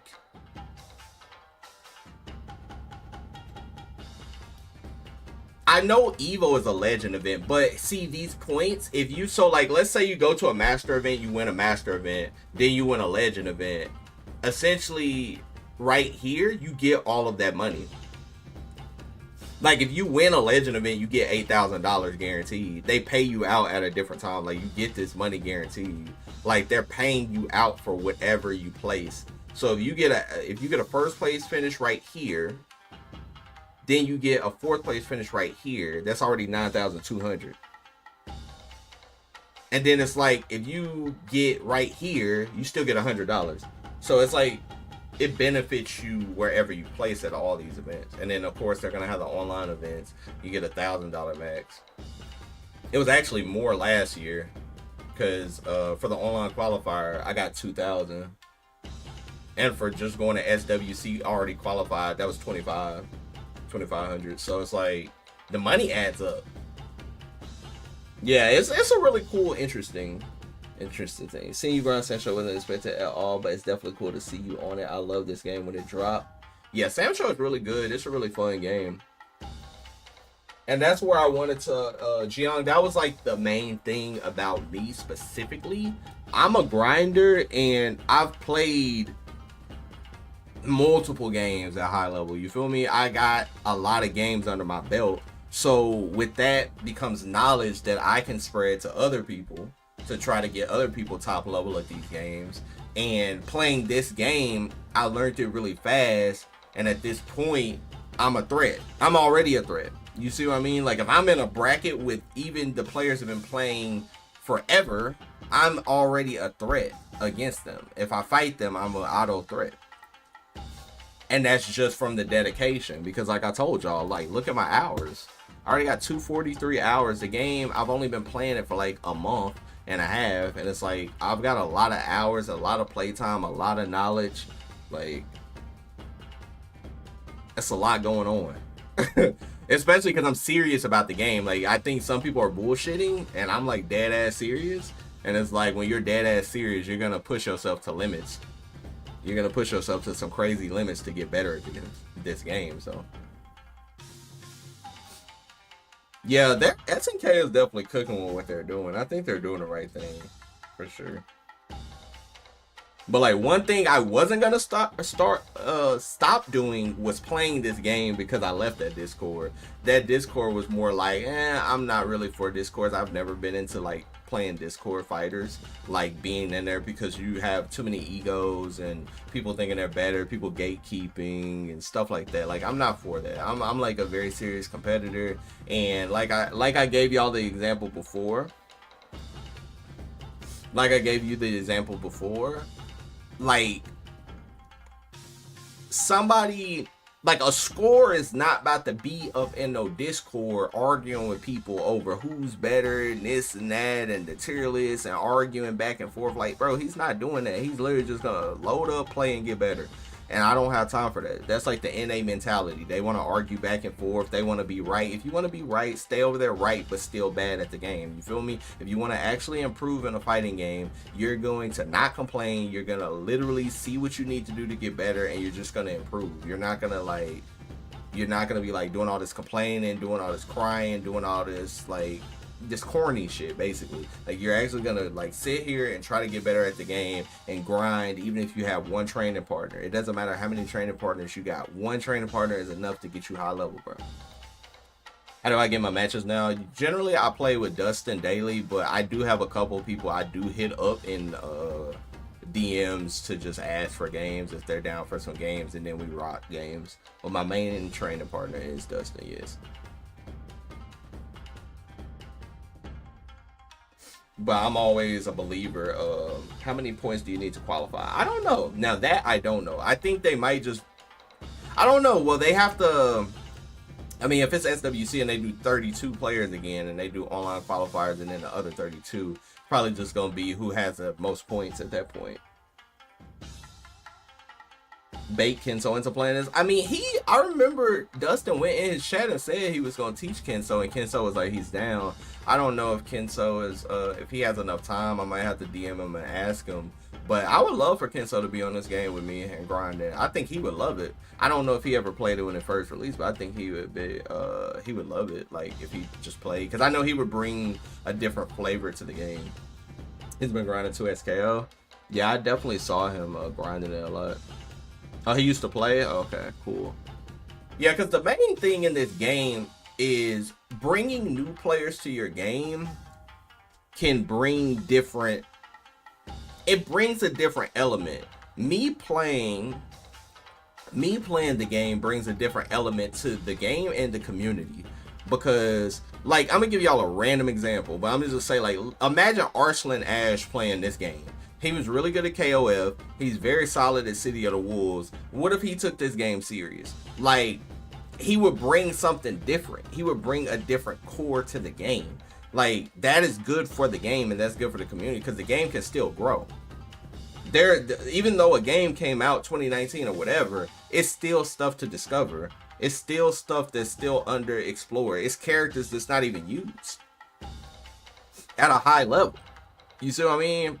It's a difference between a person being like, oh, I know somebody that plays Chom Chom, or I know somebody that plays Wanfu, or I know somebody that plays Rimuru, or I know somebody that plays Basara. Playing the character and playing at a high level is two different things.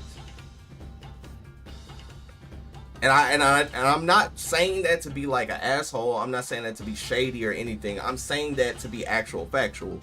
Like, playing a character and playing the character at a high level is two different things. Because people will be like, oh, this person is the only person that plays this character. This person is the only person that plays this character. That makes them good. No, that does not. That means that the character does not have a wide variety of players at a high level playing the character. You see what I mean? And this is just random, but if we had, like, let's say Justin started playing Chom Chom, Punk started playing Chom Chom, and this is just random, I'm just saying shit. If Justin started playing Chom Chom, Punk started playing Chom Chom, Goichi started playing Chom Chom, and Shien started playing Chom Chom, this character would be on the map with high level players. That's what I'm saying. But a person that just plays the game every day that is not still considered a high level player because they're the only player on the character. That's the difference, what I'm trying to say. Like, high level players playing the character will make the character go to lengths that were not accessible because nobody's playing the character. Did you use the BlazBlue comparison? I don't think so. But I'm saying that to say it's a lot of characters that are untapped in this game. There's a lot of characters that's untapped in this game, so get on the game, play who you like, try to push your character, because you can definitely push your character to different limits, because like I said, there's not many people taking all of these characters to these crazy lengths. So if somebody feels like, don't play Genjiro. I feel like it's always somebody that can take a character to like a different level, right?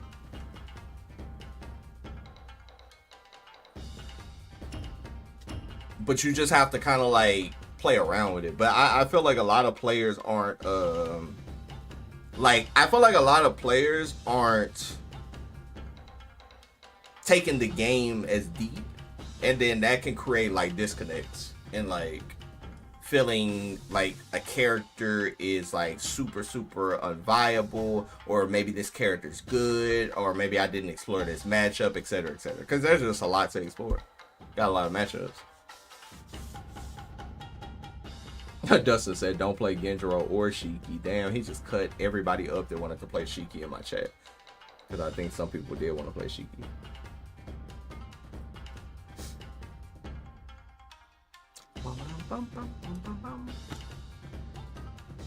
But yeah, play Samsho, man. It's 2025. Play Samsho.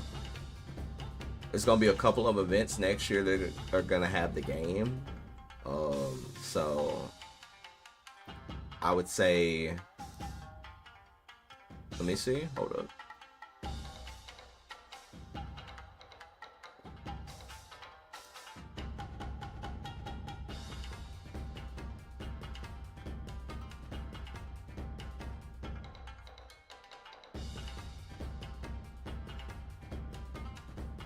Yeah, it's a good amount of events that have the game. A lot of them are overseas, but